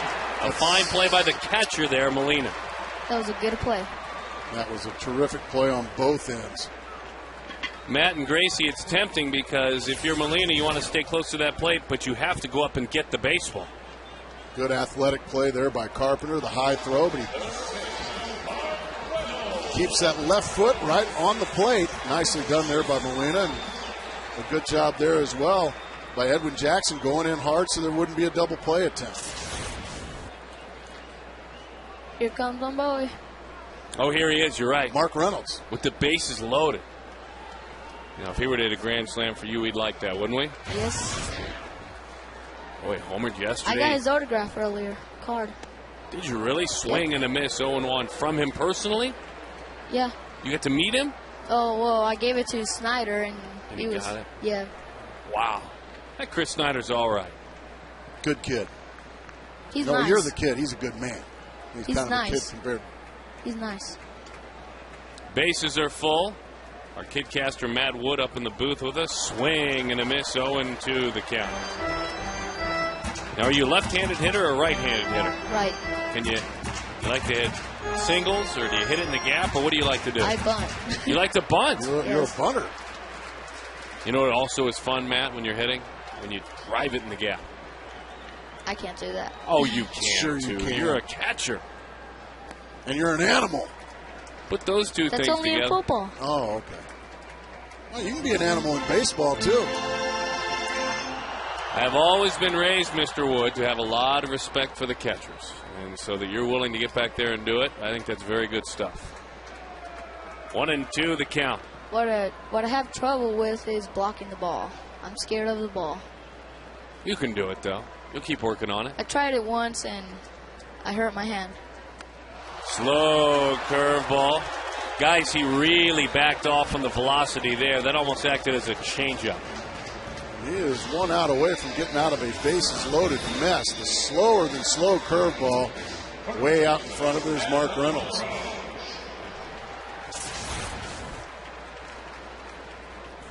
Boy, this would be a big momentum swing here for the St. Louis Cardinals if Carpenter, their stud, their ace, can find a way to get out of a bases-loaded jam, bases-loaded nobody-out jam right through the heart of the order. Drew, Reynolds, and now last chance here for the Diamondbacks is Adam LaRoche. Curveball is up and away. You have a girlfriend? Yeah. Yeah? What's her name? Stephanie. Stephanie. Stephanie, look at your guy up here doing a great job. You've got to be proud of him. 1-0 the count. 1-1. So see, Stephanie doing a nice job. But that, Gracie. Can't beat it. You're famous. I've been on TV on the news about 2 times. Have you? Yep. The 1-1. Oh, so this is old hat for you. 2-1 the count.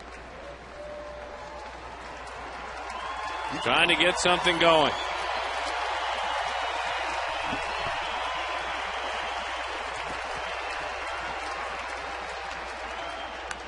Fouls that one back. Boy, he got a pitch to hit there, Matt. Matt, what do you like to eat when you come to the ballpark? Pizza. Pizza. I like pizza. That looked like a big pizza over the plate, didn't it, Gracie? Yeah, Adam had a chance to hit one a long ways there, but he fouled it back. Which probably means a curveball or something off speed's coming his way. Yeah, he got out front Mark Reynolds on that slow curveball. And for LaRose, that has been a little bit of kryptonite. We've watched it all season long. If you can command a slow breaking ball, it's tempting to Adam. Make a mistake, though, he hammers it. He hammered one early, a mistake breaking ball for a 2-run double. Got him with a slider. Mr. Wood, thank you for joining us. There's some good-looking cupcakes. We got some cupcakes for you to share with your friends and your lovely Stephanie. Thanks for coming up here and being our Kidcaster. It was a pleasure, young man. How about that? Matt Wood, our Kidcaster, presented by Sanderson Ford. We have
bottom half of the inning. I want to thank Matt Wood, our Kidcaster, for coming to visit, an 11-year-old, Joya Middle School. The lovely Stephanie, of course, his girlfriend.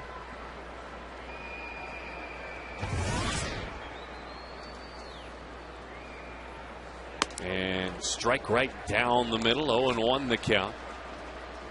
Middle of the order, due up for St. Louis, up to Edwin Jackson to try to stave off that momentum that Chris Carpenter just created. He made a great play with the bases loaded, nobody out on Stephen Drew to get a force out at the plate. And then those dastardly strikeouts come back and bite the D-backs again. Albert didn't like that one. He thought it was low. And when you're struggling, it seems like all those calls go against you. It's borderline, no question. It's probably down. 1-2 the count. But when you're hot, Darren, those calls right there, they don't bother you. And he's been hot for 10 years. They don't bother you. But when you're struggling, all of a sudden now it gets under your skin a little more. If only for a week when you're struggling. The 1-2. Down the line, that one goes. It was a slider. Again, Albert walking in the last opportunity he had to heat up. The 1-2. Did he? Yes, he did. What a great pitch. A slider, correct? That was a slider.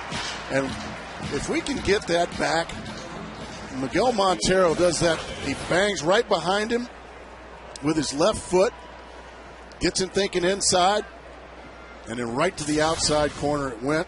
Great stuff. We'll go a little further back and back up to what you're talking about as Holiday takes a pitch. A changeup. As that one is away. 1-0 the count. Matt struck out looking back in the second inning. Reached on a fielder's choice.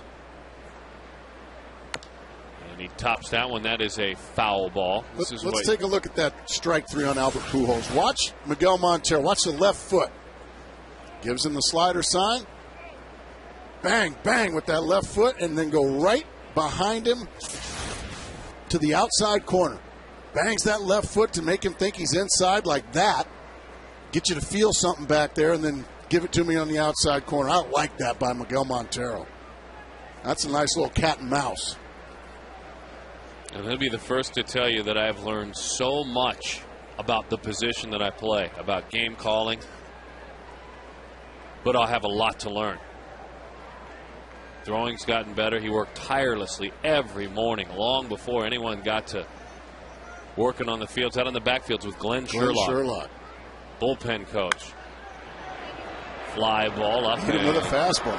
Into the seats it goes. Well, it was funny for Miggy, and I'm glad you brought up that great play with Pujols hitting. I think what frustrated Miguel and all of us is we knew about the work. We saw the hitting right out of the gates, and then to have him go down in a crumble like that. And just a fluky, silly play. Beat him with a fastball.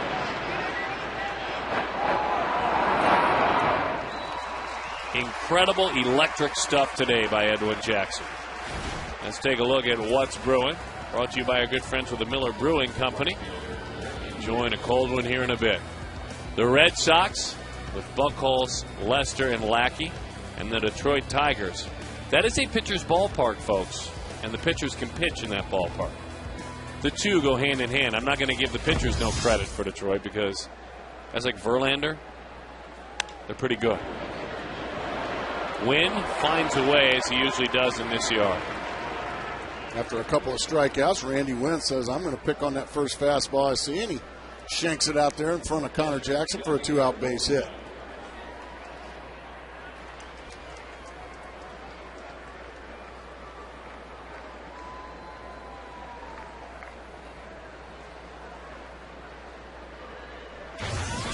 I want to thank our good friends with Fry's for bringing those cupcakes in that we passed along to our kidcaster Matt Wood. They're all the cupcakes for Baxter's birthday party today. All the mascots are here. Like a lumberjack there from Northern Arizona. Northern Arizona, yeah. Mercury mascot. There's Sparky back there. Howler. Howler's there from the Coyotes. He had a great year. Hey! Good to see Scott Snyder came today. That one is low. I think that's one of our mascots from APS. He just got in a big lift. Scorch. The Mercury mask. Oh, hello? Be careful, Scorch. Molina steps out. Well, kids love it, I tell you. You get all sorts of mascots and animals around.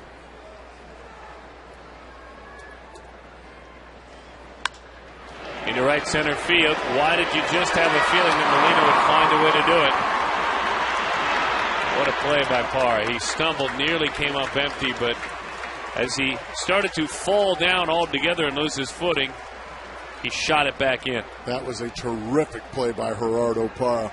Once again, good hitting by Yadier Molina. And then going all in one motion, grabbing it, getting it in. Randy Wynn can fly on first base. By cutting that ball off, not only does he save the run, Randy Wynn has to stop at third, but Molina has to stop at first base, holding him to a single. So for a couple or three reasons, that's a terrific play by Gerardo Parra. Cutting that ball off and getting it in quickly. He hasn't done what he's wanted to offensively, but he has had a great day out there defensively, Parra. The bullpen phone rings. Bouncing ball, Jackson fields it. A little flip in time for the out. He is an athlete, Darren Sutton. On the 100th pitch of the ball game, just after his right fielder saved a run, he saved one himself.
Two outs and three outs, and they came up empty. Let's hope they can add on at this point, though. Right away, Montero goes to work, and in time for the out. I know we showed you certainly a Cliff Notes version of that inning, but the bases were loaded, and I think you're very glad that Edwin Jackson is able to come out, because it's after innings like that inning, when you come up empty, that teams like the Cardinals get momentum and grab it and roll. That's exactly right.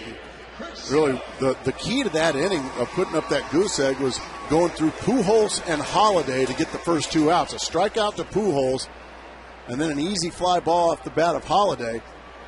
You give up a couple of two-out hits and then make the play for the third out. It's all good. But you went through their two toughest hitter in Pujols and Holiday.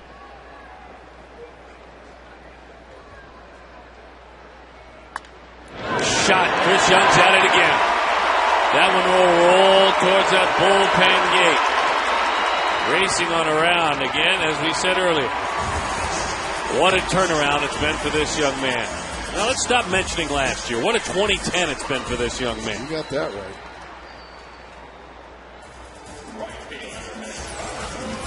Chris likes to pull the ball. That's what he does, and he pulls it right past Felipe Lopez and down into the corner for another extra base hit. He just continues to shine. Home run and a double here this afternoon. And Young hitting .275. 42 runs batted in on the season.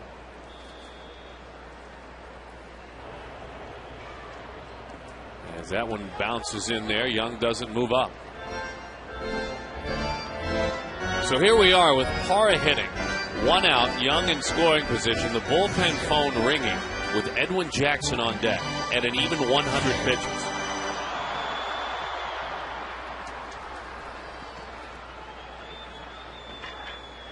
Well, it's decision time for A.J. Hinch, what you want to do. What he'd love to do is have Gerardo Parra find a way to drive this run in. Then the decision's easy. You stay with Edwin Jackson.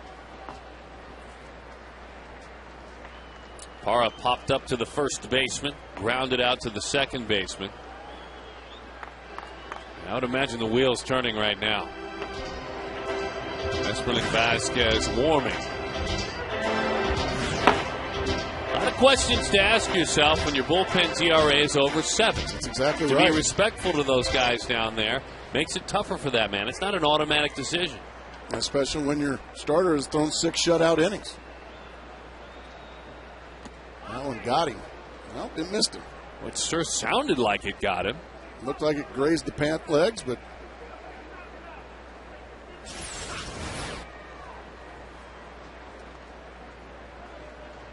well, that's tough to tell.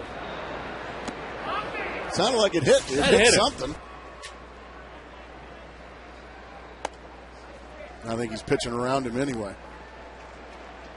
And that's fine. All that does is keep Edwin in the game to bunt.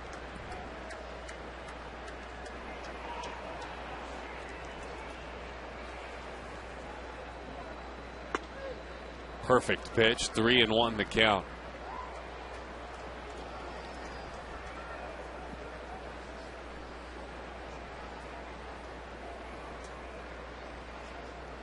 The 3-1. Sales missed by quite a bit. It's ball 4. So Edwin Jackson still in this ball game, and he walks towards home plate, as you said, to drop a bunt down. Yeah, that's your decision. It's right out there in front of you.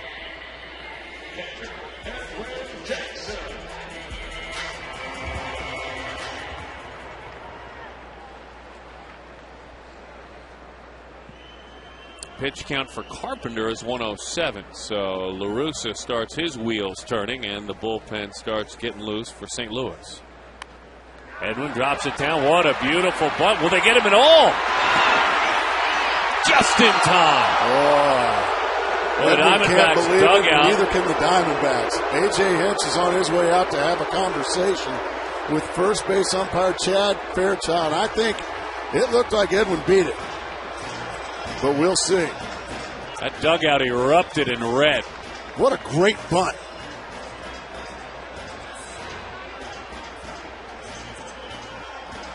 So Edwin lets his manager do his talking for him. Let's see the play again.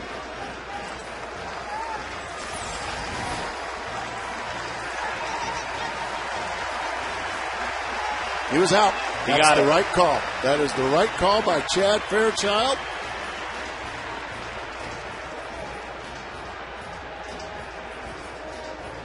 By a whisker, but he was out. But nonetheless, a great bunt. Beautiful bunt.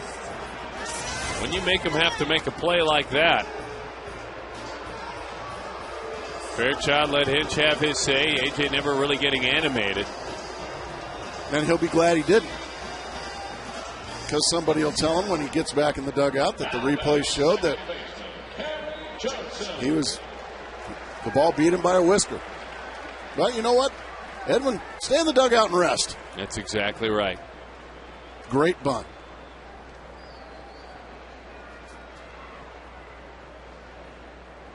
Here's Kelly Johnson. Breaking ball is up and away. When your pitcher gets a bunt down like that, boy, as the next hitter, you just, all right, now I got to take care of you. You just set me up for success. Now I'm going to take care of you. That one rolls over towards that Cardinals dugout. Johnson 5 for his last 9 with runners in scoring position, with 3 doubles.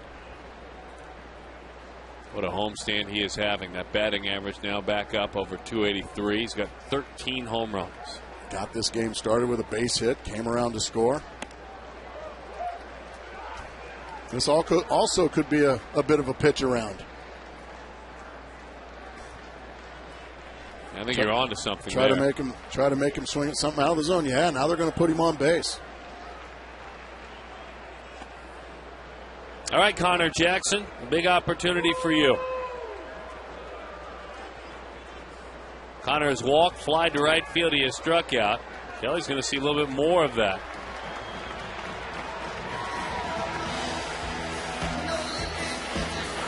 Connor hitting just .235 this year.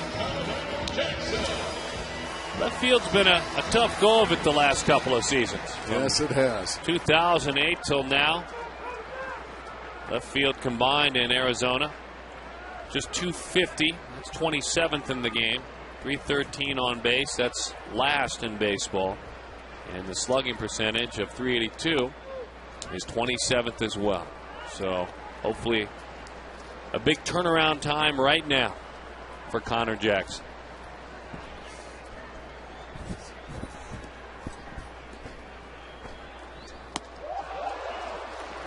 Oohs and ahs from the crowd with a big swing. 0-2 the count.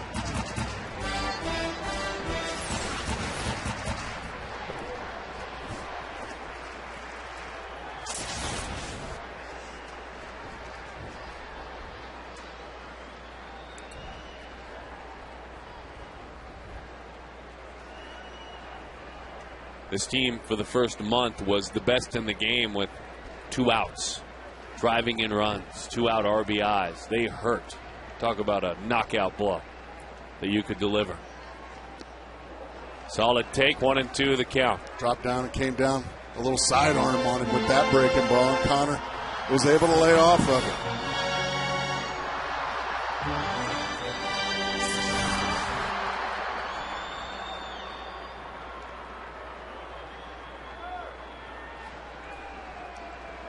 The 1-2. Breaking ball, grounded it out to third. Lopez makes his choice across the diamond, and Connor comes up empty. That is 2 innings in a row that the Diamondbacks have left the bases loaded.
Good, and you can get hit that day as well. His last start, he had to do what he was talking about first in that conversation. Had to feel his way through it, had to fake it. This start, he has the A stuff, and he has to cash in, and he's doing it. Not very many starts do you have your best stuff as he fires a strike over the inside corner. 0-1 the count. Yeah, half of your starts, you're not going to feel right.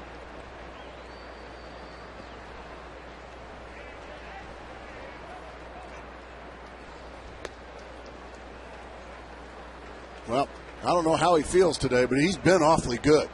Yeah, he had to kind of muddled through his last outing, and that's initially what we were talking about as he looked optimistically towards this outing. And he's lived up to it. As that one is away, 2-1 to count. It's been almost exclusively fastballs and sliders. And we showed you a highlight earlier in the year when he had given up a home run to Colby Rasmus. Doesn't throw the curveball at all really anymore. He'll throw an occasional changeup and some good ones. That's a fastball, and it's a fly ball. Parr is there. We have shared it with you, but if you haven't seen it before, the weapons that he uses and the fastballs, the 2 and the 4 seam, he has used both in the game, and then the slider right down below it. Changeup, he threw a few key changeups in this ball game. There's no doubt about that. Threw a changeup to Rasmus to end the inning in the 5th inning. He grounded out. But we haven't seen a curveball in the ball game today. Aaron Miles digs in, so Chris Carpenter is done. And Carpenter, you can see the line today, ends up with very little support. Well, very un-Carpenter-like with the 5 walks.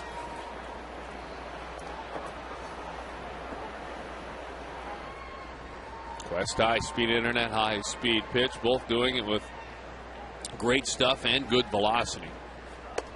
As that one sails high and away, 106 pitches for the right-hander. Miles 3 for 12 on the year. Switch hitter, batting left-handed, who takes inside. 2-2 the count.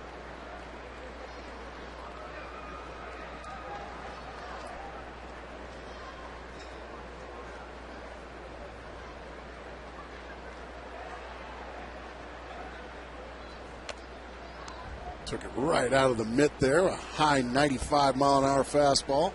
Still throwing hard is Edwin Jackson. Miles just able to spoil that one. Well, he is trying to reach what we deem a quality startup here. 7 innings and 3 runs or less. He is well on his way so far. A little chopper, this will help. A 1-hopper right back to the mound. A solid changeup there. Well, a rock-solid changeup. Still got good command of the fastball and the off-speed stuff. A 2-2 changeup way out in front, and then once again the athletic ability, fielding the box, helping yourself, being that 9th fielder out there. 2 outs. For Felipe Lopez. He has walked, otherwise 2 outs in the air. He throws him a changeup and misses in.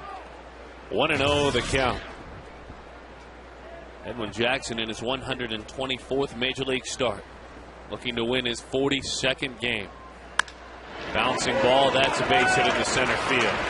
And it happens in front of some danger zones now.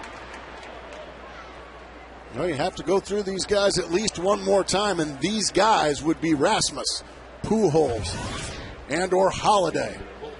Well, here's the first of that trio. The young, extremely talented center fielder, Colby Rasmus. Rasmus singled back in the 1st inning. Grounded out to the 1st baseman in the 4th, and then out to the 2nd baseman in the 5th inning. Again, Carpenter with 5 walks in this game. Outside. That's his highest walk total since he walked 6 Colorado Rockies back in May of 2006.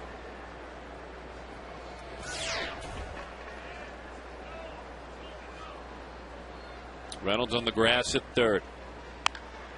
Down the line it goes. In there for a fair ball. Parra leaves his feet, stumbles for a moment, hops back up, doesn't come into the play at all. So now with a base open, runners on 2nd and 3rd. Here's Albert Pujols, this first. And that was a change-up and coming right at you. Once again, Gerardo Parra doing a good job getting over, cutting it off, saving a run. Edwin Jackson is going to be done for the day. Albert Pujols, who is 0 for 2 today, is going to face somebody besides Edwin Jackson, who did himself proud here this afternoon. What an outing by the right-hander Edwin Jackson. Would imagine it's Aaron Heilman coming in, and he's coming into the fire. Pujols represents the tying run.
Pitches shutout baseball, and he puts his faith in his ball game with that man with the bat in his hands, in Aaron Heilman, the right-hander,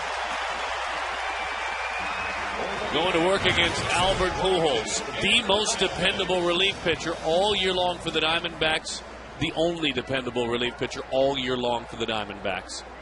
And this is where he earns his money. Now this is where I don't care if Albert Pujols is struggling right now. This is the last guy you want to see up in this situation. Albert 4 for 9 against him with 3 walks and a home run. Boy, he went right to the inside corner with a fastball for strike 1. Well, you talk about a moment for Heilman. He has been in the crosshairs all season long and has answered every single chance. To the right side, long run. Parra still going, racing. It's a foul ball. Went right back inside again with the fastball to jump ahead 0-2. He beat Albert with that one.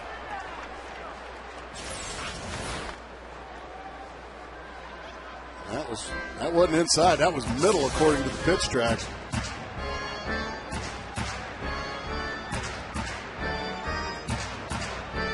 Oh for 2 with the walk today.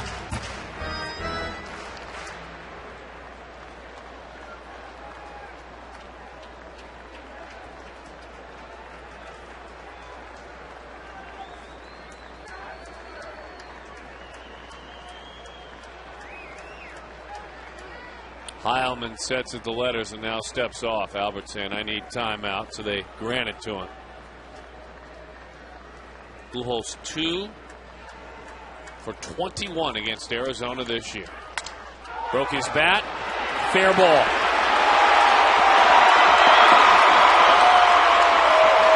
Both runs are charged to Edwin Jackson. The Diamondbacks have allowed nearly 50% of the inherited runners to score this year. Only 3 other teams in baseball have allowed a total higher. Comes back inside for the 3rd time. This time Albert was ready. Yeah, he breaks his bat, but because the pitch is up, he's able to elevate it over the top of Mark Reynolds. Get foul, get foul. Dang it. Probably wishing he had that opportunity. Fastball popped up. Montero races to see if he has room, but he doesn't. It's about 15 rows back. but he didn't have that chance. Heilman with the responsibility. And so now Aaron trying to still hold on here.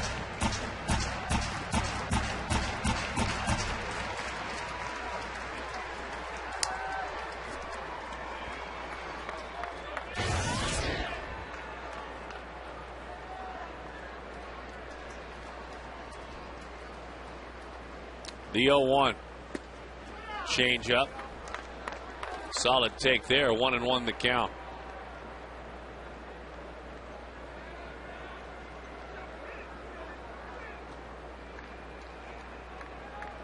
Nail biting time here at Chase Field. Oh, the change up again. That time not able to lay off of it, Darren. Way out in front of it.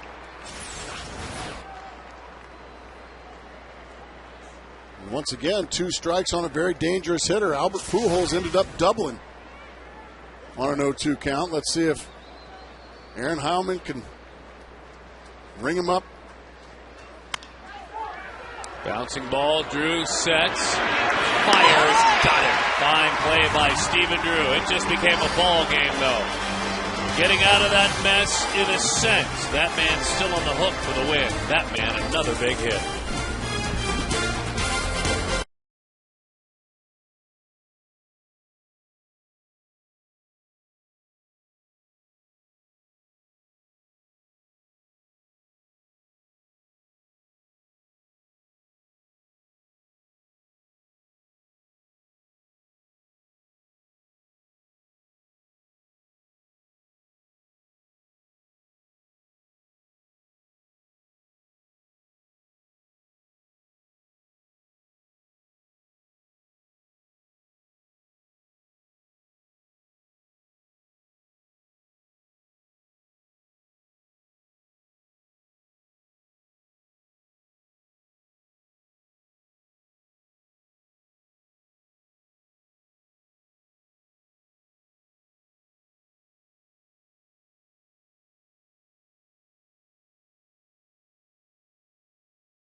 And Dan Herron will not serve as his own designated hitter in the American League, his skipper said before the game today. He will not, huh? He will not serve as the designated hitter.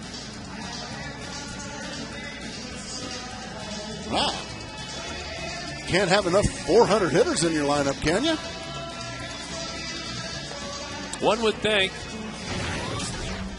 Dennis Reyes comes on for the 28th time this year. Well, another part of this game, certainly you can talk about the couple of runs that scored. Albert Pujols drives in a lot of runs, so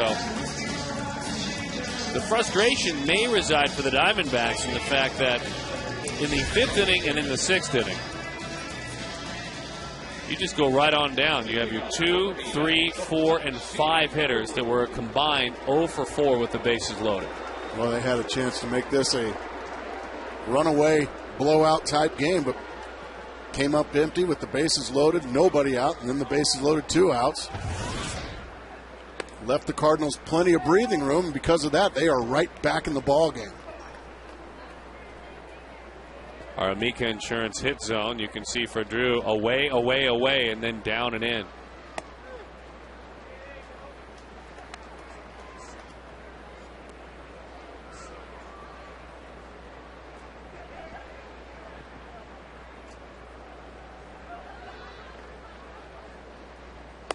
That one is up and in.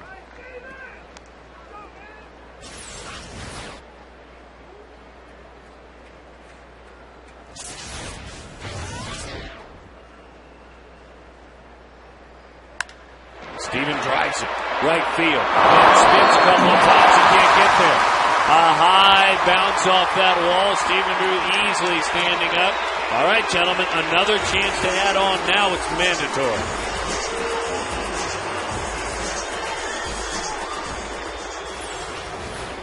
He gets a fastball in the middle of the plate and just smokes it over the head of Randy Wynn.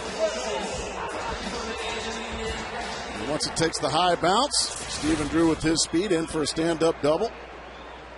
Now Mark Reynolds with an opportunity to give some breathing room here to the Diamondbacks.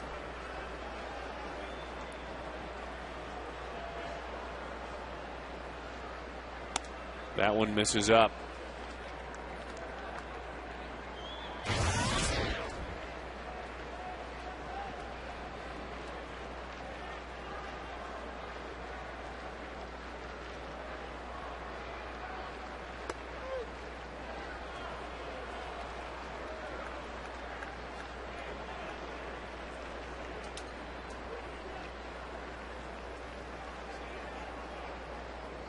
Reynolds and LaRoche, after back-to-back doubles in the first inning, have stacked up some strikeouts, 2 apiece since then.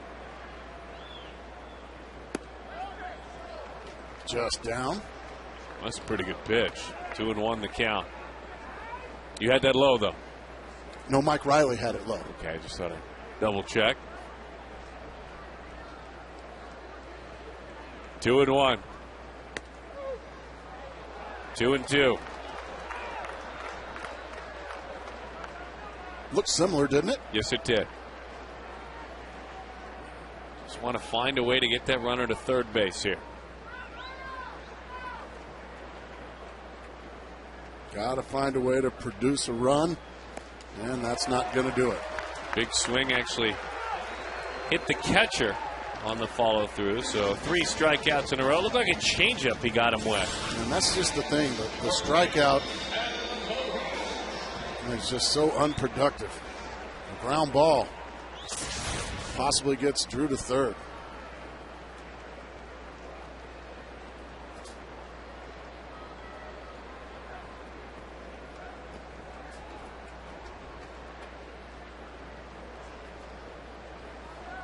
Here is Adam LaRoche.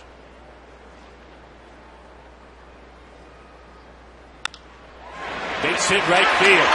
Bo Porter saying, get on down here. The throw from Wynn is not in time. LaRoche heading in there with a slide. The Diamondbacks add on. Now that's what we're talking about. Adam LaRoche continuing to pile on the big hits here the last couple of days. 2 RBIs in game 1 of this series. 2 home runs in yesterday's game. And now that's his 3rd RBI as he smashes that one into right side. Steven Drew being waved all the way around, and great base running as well by Adam LaRoche. He saw the ball, missed the cutoff man.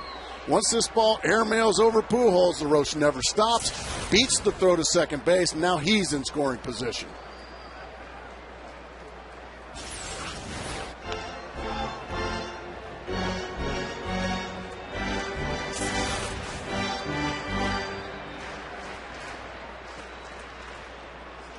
See, he can run the bases and get after it out there. Yeah. Miguel Montero blasts that one to center field. Going back is Rasmus, looking up just under the home run line. It bounces an awful long way away. Miggy rolls out the brakes, now heads back. Miguel Montero, welcome back. Missed the homer by a couple of feet. 5-2. That's your adding on. Well, Dennis Reyes, the left-handed specialist, he ain't getting any lefties out. Drew Reynolds, now Montero, a long drive just underneath that yellow line. Bounds over the head of Rasmus. Everybody scoring. Miguel, remember, you got that knee now. You just settle down, young man. There you go. It scared me. There you go. I didn't like it at all. And Bo Porter loving what he's seeing from the young left-handed hitting catcher. Dennis Reyes is going to exit. Tony LaRusse has seen enough rockets off the bat of left-handers for him.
Is Dee Baxter's birthday, giving out more of those beautiful cupcakes from our good friends with Fry's. And of course, Ralph Calso, the president of Dee Baxter's fan club. If ever there was a day, there is Christmas. There's, of course, birthdays of all the important family members of Ralphie, but nothing comes close to Dee Baxter's birthday. So look at how touched he is. He's fired up. He really is. He's been walking on air all day. Well, he and Baxter going out on the town tonight. Oh, really? Oh boy. Gonna slam a few back, huh? Dee Baxter is officially of age. I hope Ralph's got 9 lives. Jason Mott, hard throwing right-hander. I mean hard throwing right-hander. You got that right.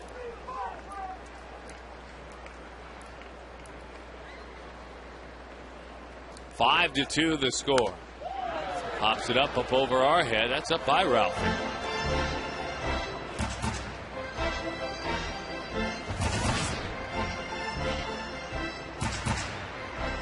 When was that fan club founded, by the way? That was before I came, That was before you got here. Yeah, that was in the earlier years, even before I got here, Darren.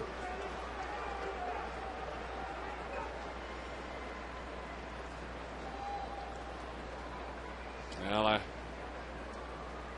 that one is a pitch away. Ralphie said 2,000, but I just hope he got a nap before the game started because it's going to be a late night tonight with he and Baxter.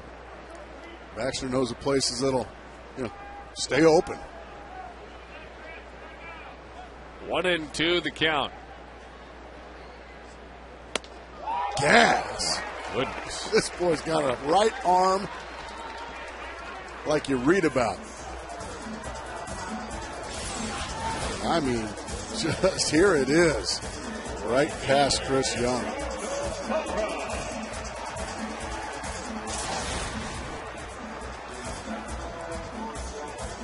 So now Gerardo Parra. It was Parra that got the start today. This is Paradise. Parra is going to get intentionally walked. What if Justin Upton would have been in there against Chris Carpenter today? That sign, she couldn't have used it. That's true. So there's a silver lining. Well, Heilman's going to hit for himself, so I was thinking maybe, just maybe, possibly use Upton in this situation, but they want to keep Heilman on the mound.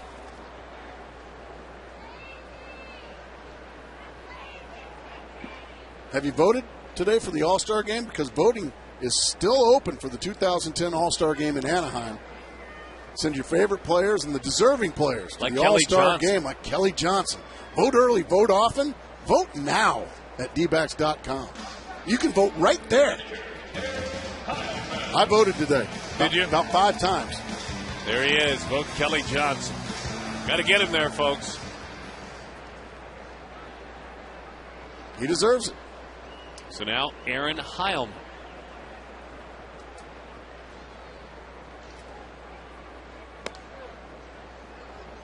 I think if Aaron's smart, he'll just stand there, let 3 of these blazing fastballs go by and grab his glove and go pitch. Just be statuesque. Only hit he had was in 03. Swings. Like I said, I think it probably just behoove Aaron Heilman. It's not very good. Drove in a run. That's true. As well. Had a hit against the Giants. Just take. Yeah, it's okay, Aaron. You just go pitch. You get out there and pitch. A couple of huge runs. You get out there and catch.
He'll get some crucial innings, I would imagine, in Boston and Detroit as well. Well, John Lester. How about the season John Lester is having? He will work against Rodrigo Lopez because, of course, why wouldn't Rodrigo Lopez get a really talented pitcher on the other side? Poor Rodrigo. Man. Has he been jaywalking or something like that a lot lately? Because it's just not fair. Do you think? Well, you get Ubaldo twice. That in itself is just cruel and unusual.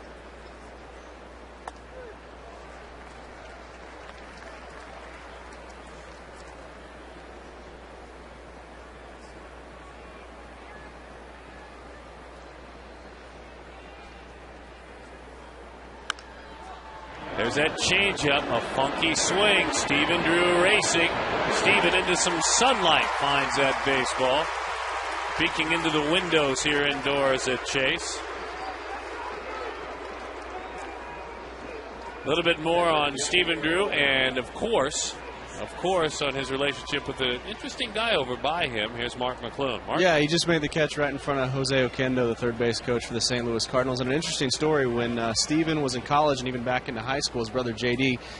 Drafted and played for the St. Louis Cardinals, and Stephen actually traveled with J.D. in the Cardinals. I haven't heard of that much. Younger brother getting to travel with the older brother, but he would come out to BP early, and Oquendo would just hit him ground balls endlessly, and takes a lot of credit for developing Stephen Drew into the smooth shortstop that he is today. Don't know how he felt about Stephen making the spectacular play in the last inning. Good stuff, Mark McClune. I'll tell you what, Well, two thoughts. Number one, Kendo. That's who Albert Pujols gives all the credit for defensively. And part two, Yadier Molina may never make an out in this ballpark again. Ever. They made a couple outs last night. That's because the night before you had taken him out on the town. That's actually true. Like Ralphie and Baxter. We had a big night tonight. Kind of feel bad for Ralphie. I mean, Baxter's going to be in the celebratory mood. Skip Schumacher waves at a changeup. 0-1 the count.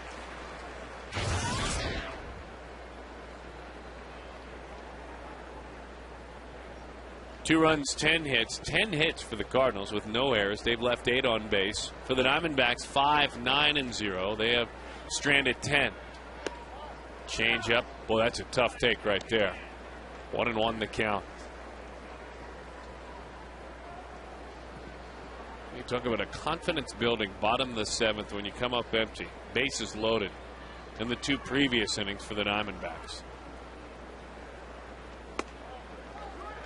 Another good eye, good take.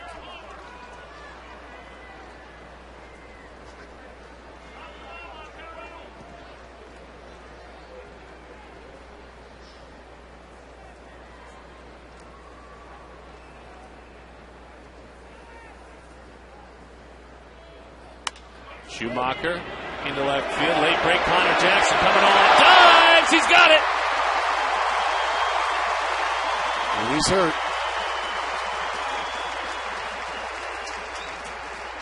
Wrist or arm? Is that what it looks like? Well, he's moving it. That's a good thing. Yeah, the late break. He got a late break on the ball, and because of that, he had to come in. Ends up making a terrific grab. Yeah, it looks like he just landed strangely on that glove wrist, the left wrist. Bent it backwards, bent it awkwardly. Ow, ow, and then he got it back in. Yeah, you can see just a little bit awkward with that left wrist, and immediately he's grimacing, and I think he's going to be okay. He's had enough bad luck. And he had to come out of a game last year and didn't come back till the season was over. So he's not looking to come out of games at all, and he's also spent some time on the DL this year. We talked about offensively how that left field has kind of served as a Bermuda Triangle. He hopes to turn things around out there.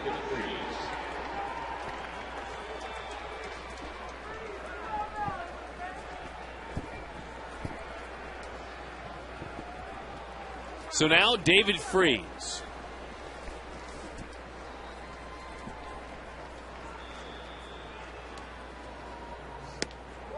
Breaking ball there.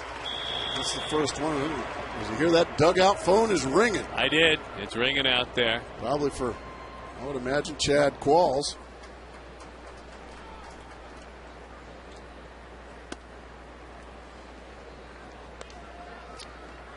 Pitch count 17.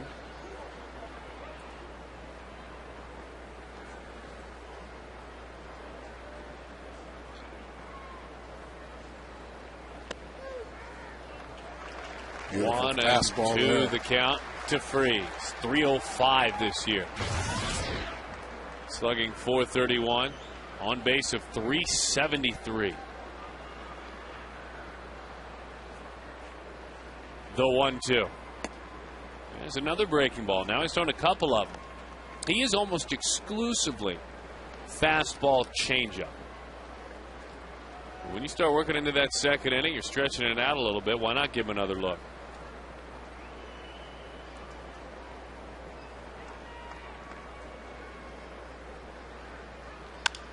Line drive down into right center field. That time he hung a changeup.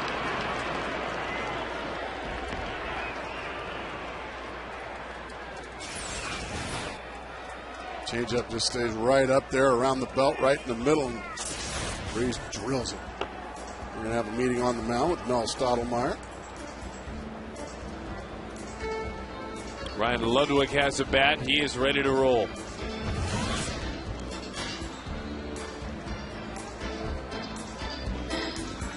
Of course, the trip from Boston goes on to Detroit. And there are a couple of great players, but also a couple of great kids, if you will. Brennan Bosch out of Southern California, out of Cal, actually. And Austin Jackson, who came over from the New York Yankees over the winter time. And a fine defensive center fielder. So some new kids. How do you pronounce Brennan's last name? Is it Bosch, I believe? I don't know. I believe that's what it is. But he's got a OPS of over 1,000. Is that good? League average, I'm glad you asked. League average OPS is 731. I'm having trouble following these graphics. Well, I'm here for you. These new statistics are confusing me a little bit. Can he hit? He can hit. Okay. That helps. Thank you. And those numbers back it up. Runners on first and second. That one gets by Montero. Boy, he tried to backhand that one. He'll regret it. And to the backstop it goes. We like to say up here that skitters on by. Probably go as a wild pitch, but Montero just got a little careless there on the backhand. It just skips right underneath, and now a base hit's going to score 2.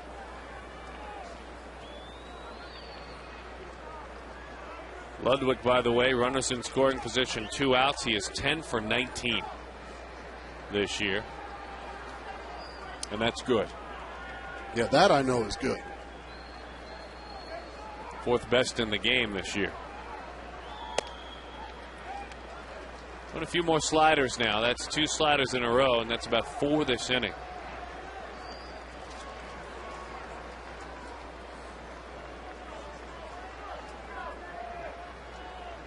Albert Pujols will bat again in this game, by the way, because of the nibbling that's gone on as that one is high. 3-0 the count.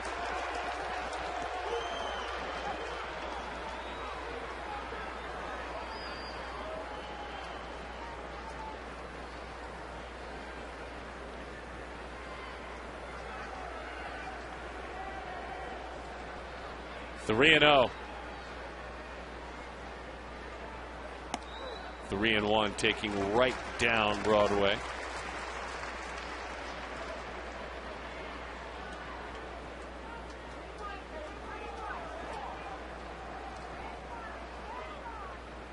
The All-Star with 10 home runs this season, 16 doubles as well. Out front of a changeup on 3-1. He willed that one in there. You can see the arm angle drop a little bit.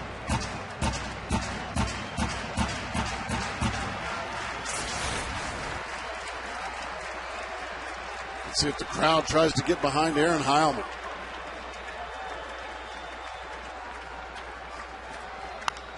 High fly ball, shallow left field. Connor's got it.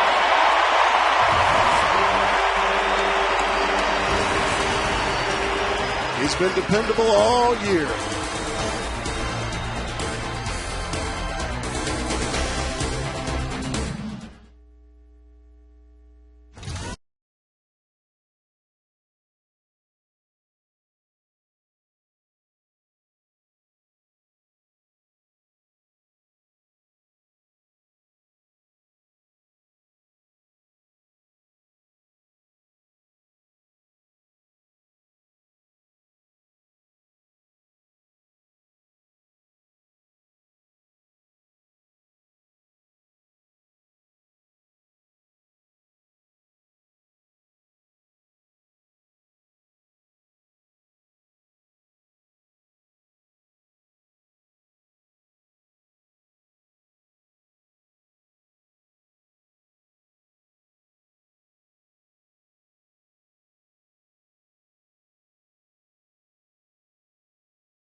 well, a good portion of you think it'll be a tough go of it. You think 4-8 or worse. Some of you think right around 500. No one thinks 9-3. Nobody believing in folks. these guys. Come on now. I need more. Where do you stand? You and I can say 9 or more, Darren Sutton. What do you say? We both vote 9 or more. There you go. So move that up to like higher. 0.01%. There you go.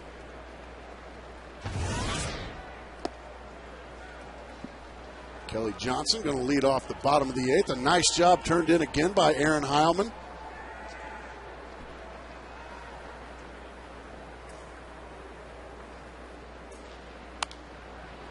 Popped up. Giving it a look. Long run over there, the third baseman. And running out of space.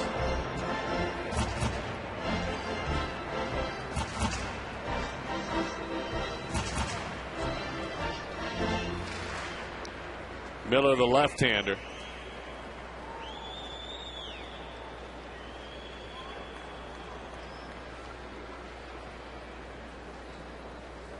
Freese is over there at third base. David Freese racing after that ball. And into the seats it goes. That one's right over there to Derek Hall. There's Derek. Did he drop it? He showed me some terrible hands right there. Really? Bounced off his hands and back to where it might have got somebody, unfortunately. Derek's always good at that. He'll go from one side to another to make sure everyone's all right.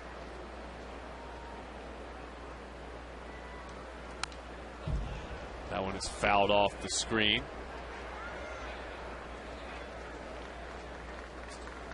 So the count 1-2.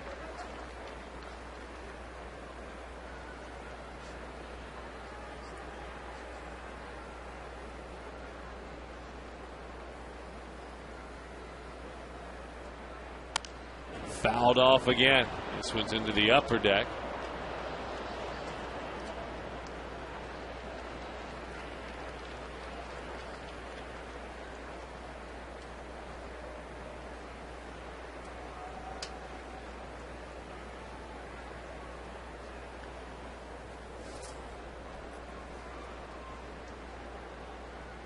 The 1-2.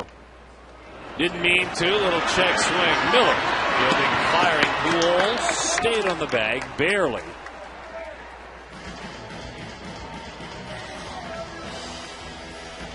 Want to remind everyone about Chaz Roberts' Cool play. This time a community spotlight. We love it. Carrier, Goodman, they all get together with Chaz Roberts, and they invite you to help Arizona families stay cool this summer. Nominate a deserving family to win a new air conditioning system. For details, go to chazroberts.com/cool. That's a big air conditioning system. Oh, you bet it is. That's probably for your guest room. Similar.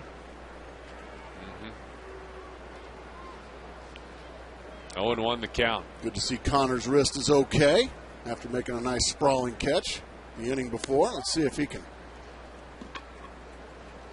get those hitting boots on.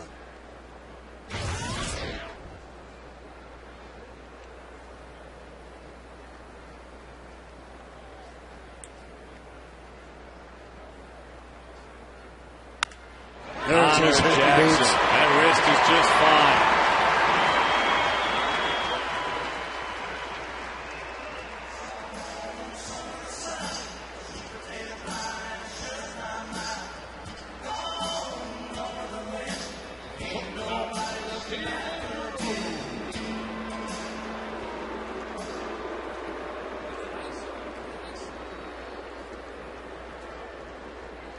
So now Stephen Drew.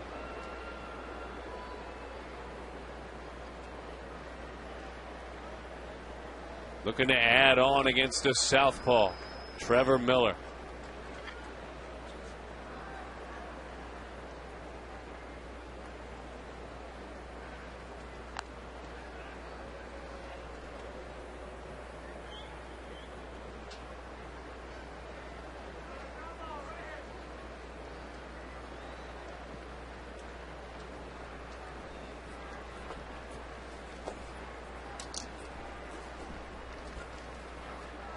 Breaking ball, big sweeping bender.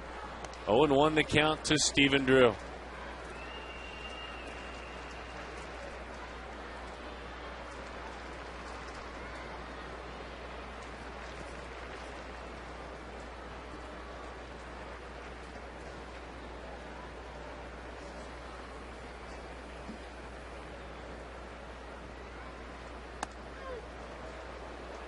Oh, and 2 the count.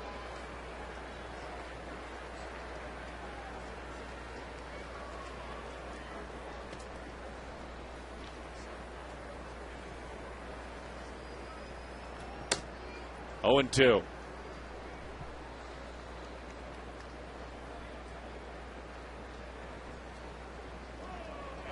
Drives him back to the bag. 2 runs, 11 hits, and no errors for the Cardinals. They've stranded 10. The Diamondbacks, 5 runs, 10 hits, and no errors. They too have stranded 10 base runners. Trying to reach that magical 6th run. Oh, you're hungry. That's right. If you get to 6 runs, folks, it's tacos.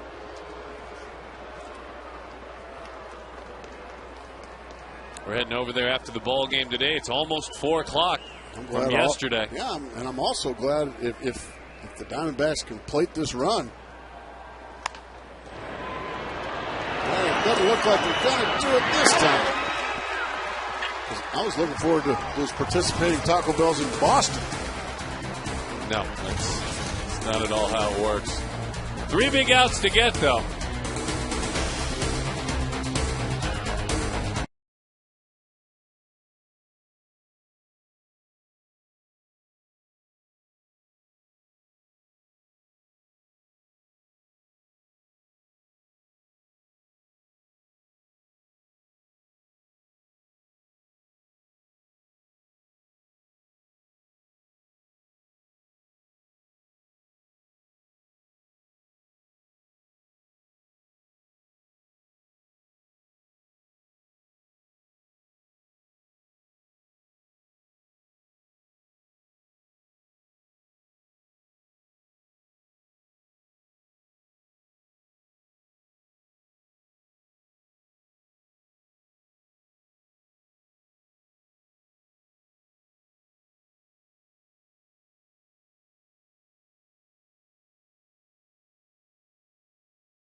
Maker in America.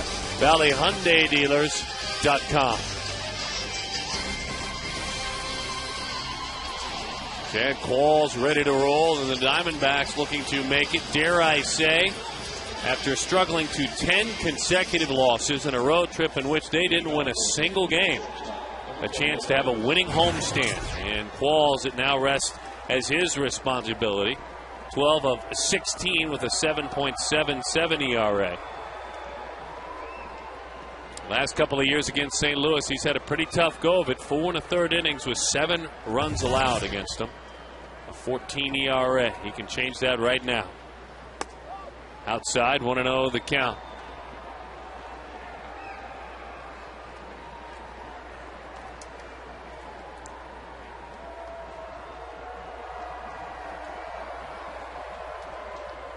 The 1-0. 1-1 the count. Felipe Lopez in this ball game. Fly to left. Fly to right. Walked, singled, and scored. Pitch is high in the count, 2-1. Sinker, slider, that's all. And a mohawk. And he's got the mohawk as well. Blaine Boyer down there. Chris Snyder. Chad Qualls. The 2-1. Lopez down the line. Hard slides to play it.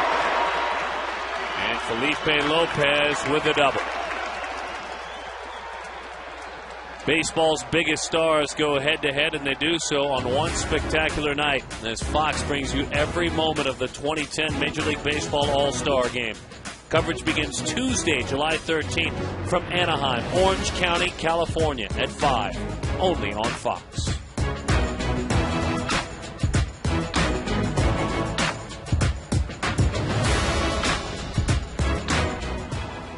Well, let's hope we left that music rolling for just a moment. Maybe serve us some mojo here for Qualls against the dangerous Rasmus. Well, it always helps when you start with a strike, getting You ahead. bet. Now he can use his off-speed stuff, which is lately has been an awfully good slider.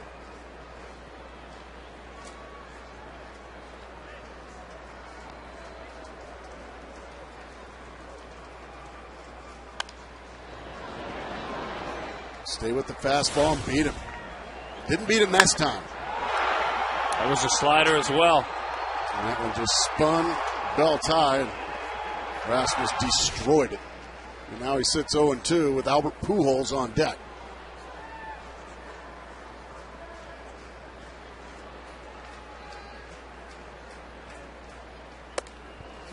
That one sails up and away. You know, you watch Qualls work, and compared to a lot of his colleagues at the position, he uses a very small glove, which means he can't have dramatic grips. Otherwise, they'd be tipped. You'd be able to see it. I mean, that's like a middle infielder size glove. Pitcher's usually using a bigger glove. He just comes set, and you can't tell at all what it is.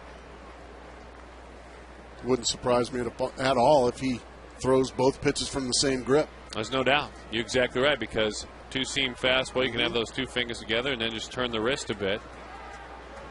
1-2. That was a slider there. That was a slider. Didn't do much, but he got it inside enough that Rasmus could only pull it foul.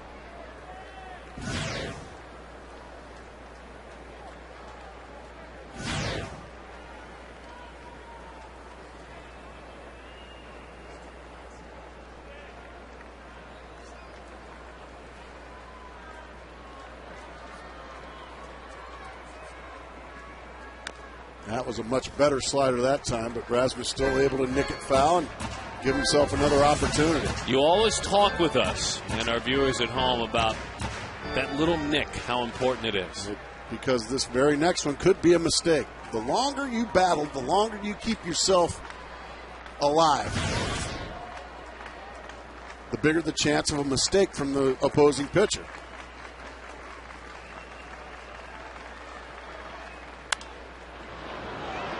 As you were saying, fouling off a fastball that time.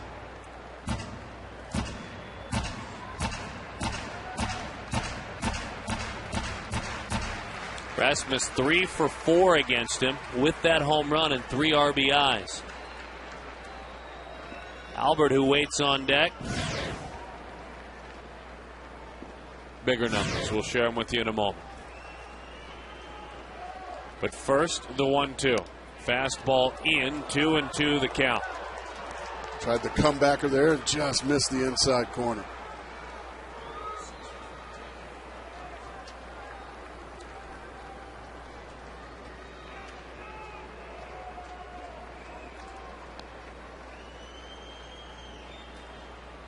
The 2-2.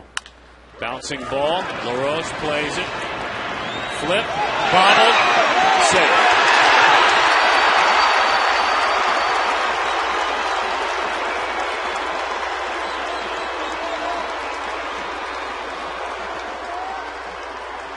Runners on first and third. Nobody out. Let's see. Well, he bobbles it. Yeah, he's safe. That's the right call over there from Chad Fairchild. Boy, Chad Qualls getting himself in a mess. A leadoff double and then an error on Qualls. And unfortunately, you can see the disgust in Mel Stottlemyre's face. He's got to call down. Try to get somebody loose awfully quick. Albert Pujols stands up as the tying run, Darren. 6 for 14 in his career against Qualls with 3 home runs. Hot shot, base hit, left field. 5-3.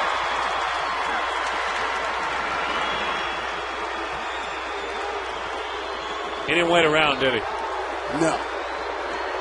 And why should he?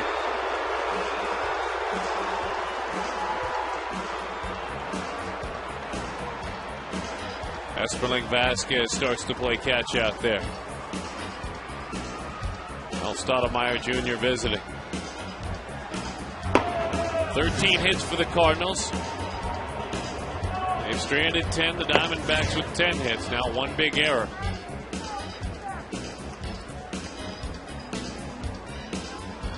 So Albert, wherever they are headed next, how about, I would imagine, home? Yeah, they head home. Look out for whoever is waiting. Seattle Mariners. Mariners pitchers, you are in huge trouble. But first, speaking of Mariners pitchers, Diamondbacks pitchers have to get through this ball game. Namely, this man, Chad Qualls, looking to lock it down. Slider, strike one. Up in the zone, but a strike. Holiday, 3 for 7 in his career against Qualls with 1 strikeout. No extra base hits.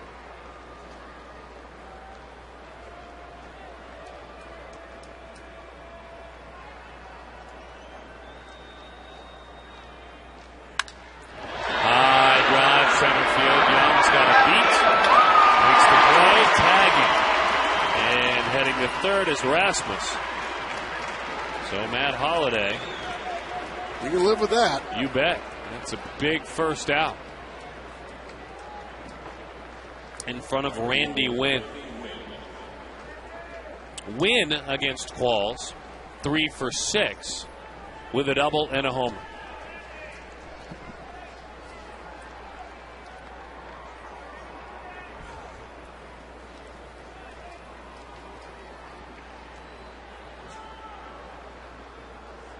But Wynn has not hit a long ball this year. So Qualls, you know what he's hoping for. A sinker and a ground ball. Instead, it's fought off. It's a base hit. Pujols hustling to third. He is in there with a slide. So it's 5-4 now. Randy Wynn didn't wait around either. Chad Qualls hearing it from the locals.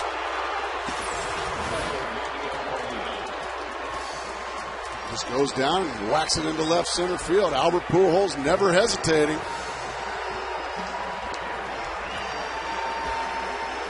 And A.J. Hinch is on his way to the mound. He's going to Esperling Vasquez.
Esperling Vasquez takes over for Chad Qualls. He will face Yadier Molina. The numbers for Vasquez certainly improving day to day. Fastball, changeup, and electric arm, strikeout stuff. A man tough to strike out. I don't really care right now at all what he's done this year. He better be awfully good right now. Against Yadier Molina, who has singled 3 times and walked in this ball game.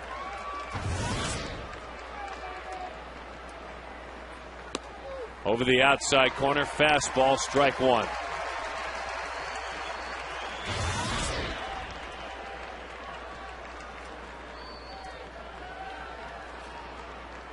Molina's rolled into 8 double plays this year. 8.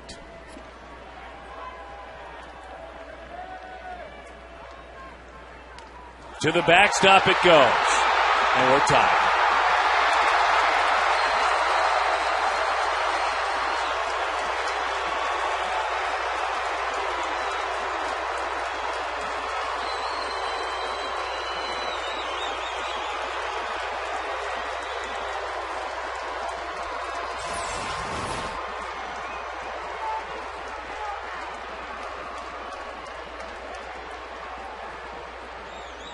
You can't help but feel for Edwin Jackson. Amen.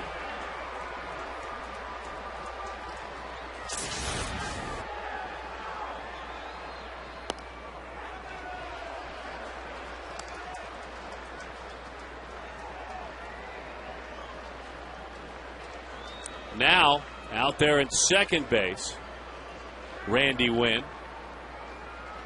5-5 the score. Bouncing ball, Reynolds flags. Made a tough play look very easy. And a huge out there if he's unable to come up with that one. And so Skip Schumacher, a wild pitch, sends the tying run to the plate.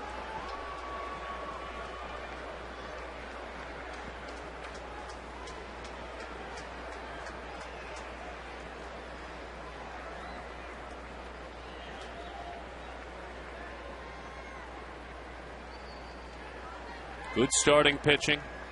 Very good starting pitching. 10 left on base. Back-to-back bases loaded.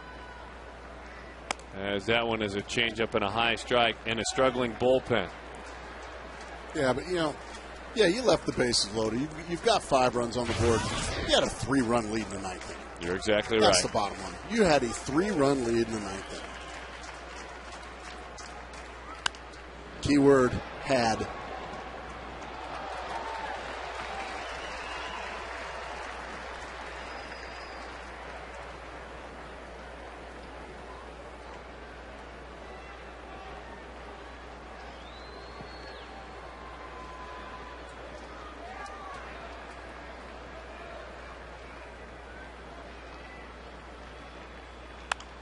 The other way, Reynolds plays it off the ground. It's a liner. He's got it. 3 runs allowed to tie the game. To the bottom of the 9th, trying to win it. Reynolds, LaRoche, Montero, boys, steal this one back.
guy and says, I'm sorry, I've got to take the baseball from you. And I've got to give it to one of my long men, one of my younger and less experienced pitchers. But A.J. Hinch made that decision. Jack Balls is just struggling mightily. And though there was an errant pitch that was very costly, he restored order and kept it at a tie ball game. Esperling Vasquez. And so for the bullpen, the tough year continues. Well, Mark Reynolds, Adam LaRoche, Miguel Montero probably not expecting to have to hit here in the bottom of the ninth, but they're going to have to. Let's see if they can come up with something special. Off a hard-throwing right-hander. His name is Kyle McClellan. He's been awfully good this year for Tony La Russa. 1.91 ERA and a sinking fastball grabs the strike zone.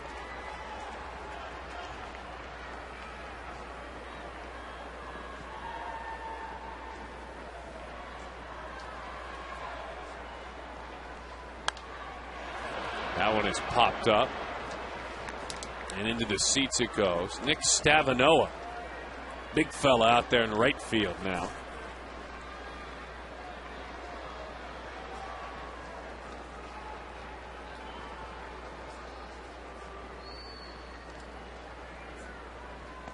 Breaking ball to Reynolds. 2 balls and 2 strikes to count. Mark doubled and scored back in the first inning and has struck out 3 times in a row after that. That's 4.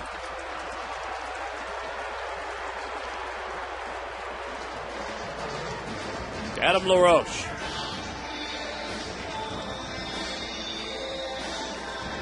He doubled in a pair in the first inning. Struck out a couple of times, then singled in a run in the 7th.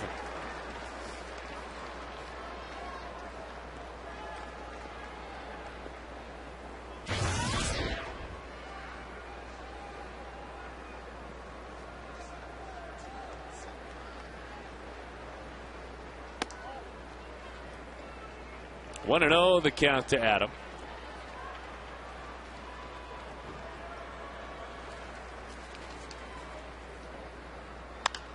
Bouncing ball, got it. Pujols says, go ahead and give it to me. I'm coming, and he was right. 2 away. So now Miguel Montero.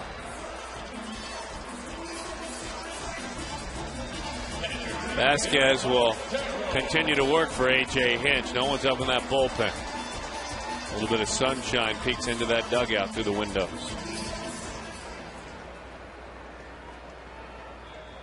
Miguel walked, struck out, grounded out, and then doubled in a run in the 7th inning, just as we hear the bullpen phone ring again.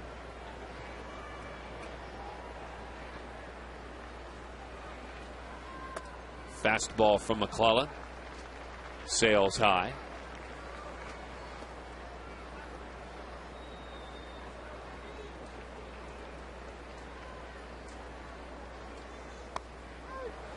Changed up on him. That was a good one. Yes, he did. This funny thing, that change really up good one. Doesn't always have to have dip and dive, does it? It just has to look like a fastball and be slower. Change of pace. Exactly right. That was a good one. That one wasn't very good at all. That looked like an errant Tim Wakefield knuckleball. Well, this Cardinals pen can wear some beards. Got him to chase a high fastball that time. And throw hard. They all throw pretty hard. Jason Mott, now that guy throws hard. Got a big beard, too. Yeah. Ryan Franklin, long, scraggly goatee. 2-2. Fly ball, and Pujols will give it a look.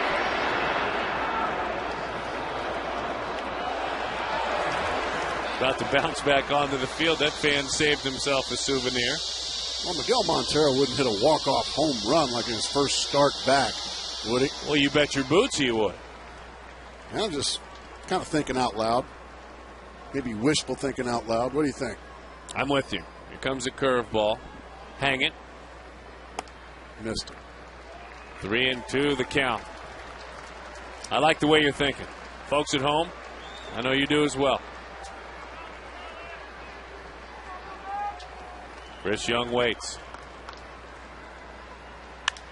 Line drive, base hit, left field. He may just start the winning rally. How about that? Beautiful piece of hitting.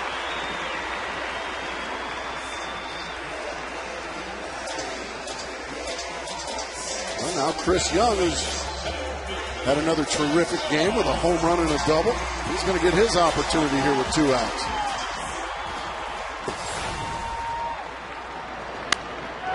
That was in the 4th. He picked on a slider.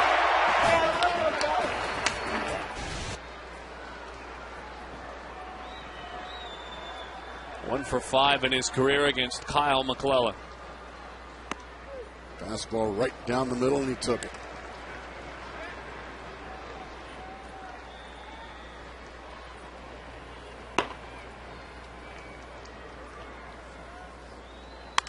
High fly ball. Deep left field. Chris Young just walked him off.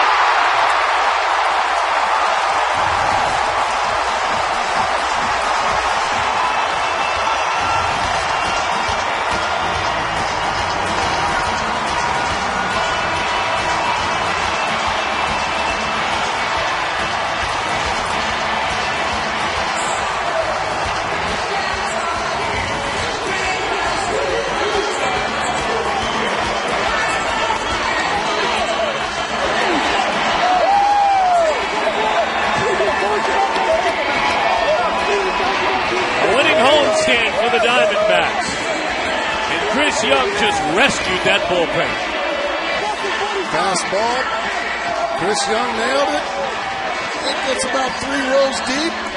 And Chris Young just elated at Chad Qualls and the rest of his Diamondback mates. So Young with a huge day, a huge season. Dare I say, comeback player of the year. He's with Mark McClune, guys. Chris Young, simply put, how's it feel? Can't even breathe right now. That's amazing. That was a fun game, great win. You know, Edwin pitched a great game. Wish he could have got the win, but offense kept pushing and we found a way. After the Cardinals coming back to tie the game, and especially after the way you came into this homestand, what's it mean to get out of here with the win today and the winning homestand? Good. It was a good homestand. You know, we won the first series and split, and then to win this one, especially after the road trip we were on, it's nice to get off to a good start again, and we got to take it on the road now. You've been very aggressive in this series. How do you remain patient at the plate? Try to find that happy medium. You know, you get a good pitch to hit, you know we had to take advantage. We had quite a few times with runners in scoring position that we couldn't get it done, and got to find a way to calm down and still trying to get the runs in. So biggest difference for you this season from last season? You know, believing in myself and just, you know, trusting my ability. All right, you're going to Fenway. You got a big road trip. What are you most looking forward to about this road trip? Just getting there. We have a day off tomorrow, so, you know, we'll get a full day to relax and get our bodies right, and then adrenaline is automatically going to be there in Fenway. All right, we'll let you go relax and get ready for that adrenaline rush at Fenway. Chris Young with the walk-off home run back up to the booth. That's the Diamondbacks win. The third walk-off of his young career. Again, the National League Comeback Player of the Year candidate, no doubt about it. Mark Rada doing a great job in the truck with Mitch Riggins, our director. He's Mark Grace. That guy down on the field is Mark McClune. My name is Darren Sutton, and you fans, our fans, the Diamondback fans, great job. The entire homestand after an 0-9 road trip. You showed up and showed up proud. We're proud of our fans. We'll see you soon.